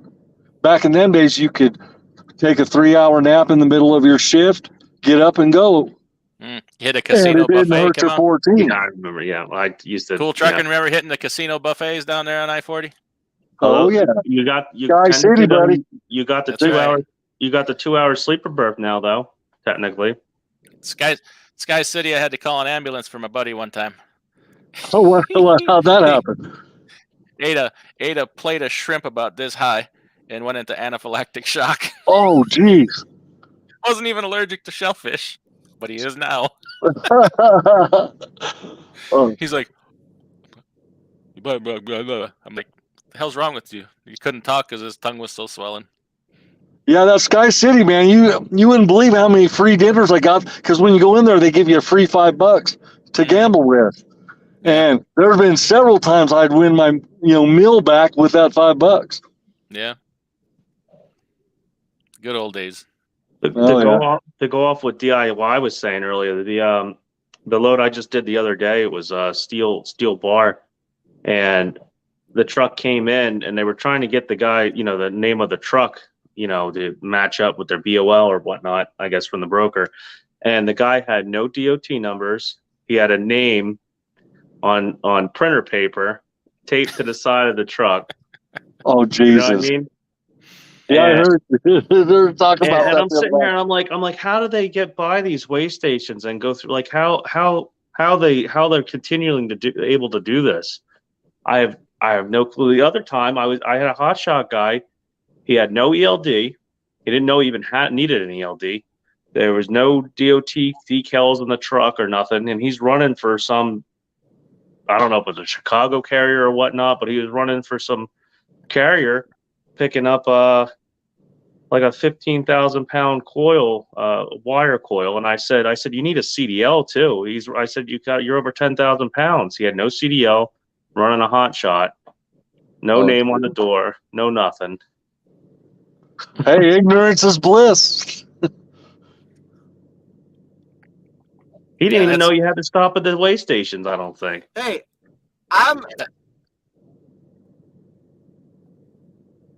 thank you, Mo. Go Yeah, ahead, that's Fate. Hey, can you those guys are hear frozen me? foods loads. Yeah, Can't Yeah, I go said go ahead, Fate.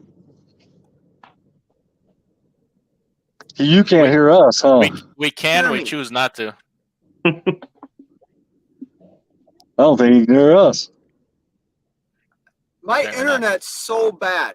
Like I don't even know what you guys are talking about.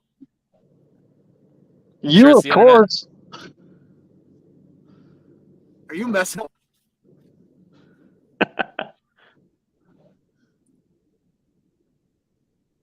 Anyways, I should end this because I don't even know what we're talking about.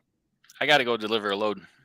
Hey, come on. So I'll do this another night. This was a lot of fun. And thank you to everybody new that's come to the channel. Thanks for all the people that normally are here. I want to talk more to you, Jackknife, about like the stuff you're doing. Maybe tomorrow night I can go live. I have some downtime.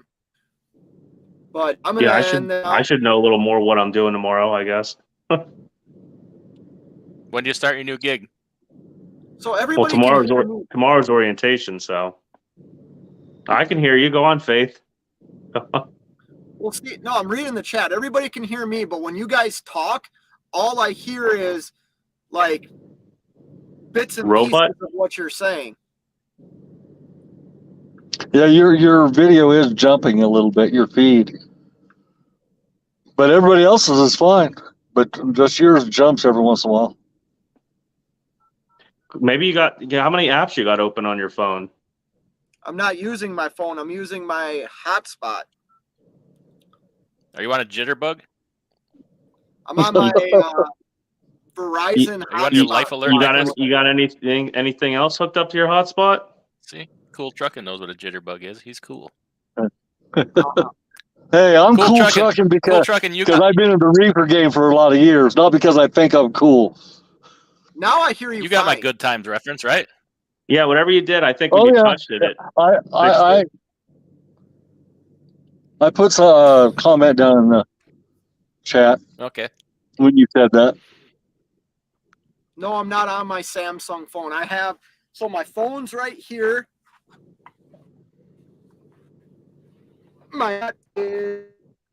See, he's jumping now. Yeah, it's him. Yeah. It's him. He's interfering to signal. Yep. Every time he leans forward. Go ahead. Just Truckin' put his number in the chat for you. Send him that video of that pig getting a handy that Cash has been sending around. So where's Cash this evening? No. He's giving a pig a handy so he can make a video. I sent him the link. He's too busy counting that money. Yeah. See, I have his rant the other morning. I had a little bit of issue with that. The only reason he's doing as good as he is because he's leased to a dang good carrier.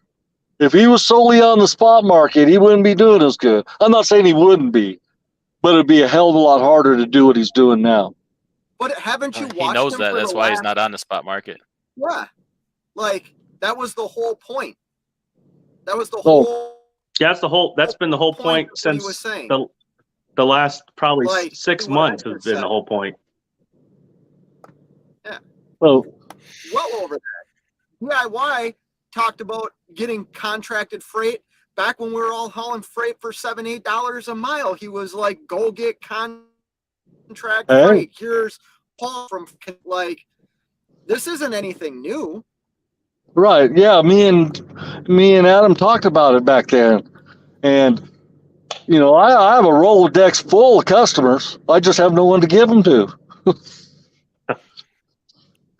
We tried. Well, I tried to get some direct freight back then, but like I said, I almost wished I had my authority. It would have been so much easier than having to work through a separate carrier. For all I know, they might have actually got the direct freight that I was trying to get. You know, I don't know. Probably did and just didn't let you have it. Yeah, you know. But All right. I got to go to work. yep, I gotta go See to you, bed. DIY. Yeah, I'm gonna Nice end talking this. to you. Thanks for letting me in there, Faith. Thank you, everybody. Have a good night. Cool trucking. Yeah, anytime, See man. ya. And if I piss people off, I'm gonna say this now. Jeez, here we moving go forward. again. If I piss people off, I apologize in advance. But this is Don't my ever apologize. experience. There ain't no crying in trucking. Hey, how about this? Start asking Hey. for donations. If whoever you piss off, just ask for like $20 donation every time. Okay, then you'll Yeah. know. Hey, Yeah, I my I Cash forgot App what it is. right there. What's that? I forgot what it is. What? Can you remind me? I forgot what it is. What? Can you remind me? Well, what is? Forgot what. Oh, tell me next time you know what it is. Oh If I'm man, what? Later, guys. he did that on purpose. Cool trucking did it. Oh man, No, I shit. hope everybody. Let me check my signal now. Maybe I'll keep going with 2 people. You were fine before. It's whenever you go over to the left, or you're right. I think you blocked this single on the hotspot. Yeah, but now it's just me. Everybody's gonna leave. Nobody, you know.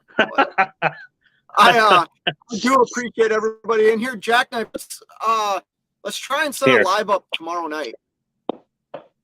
Yeah, I guess. Here, I'll get people to stay. You want to stay? You can get people to stay on here, right? Bring the What? dog on. Everybody loves dogs. All right. Yeah, I'm gonna go to bed too. So I hope Yeah, you guys a that's good fine. night. Till next time. All right. Later. All right. See you, man.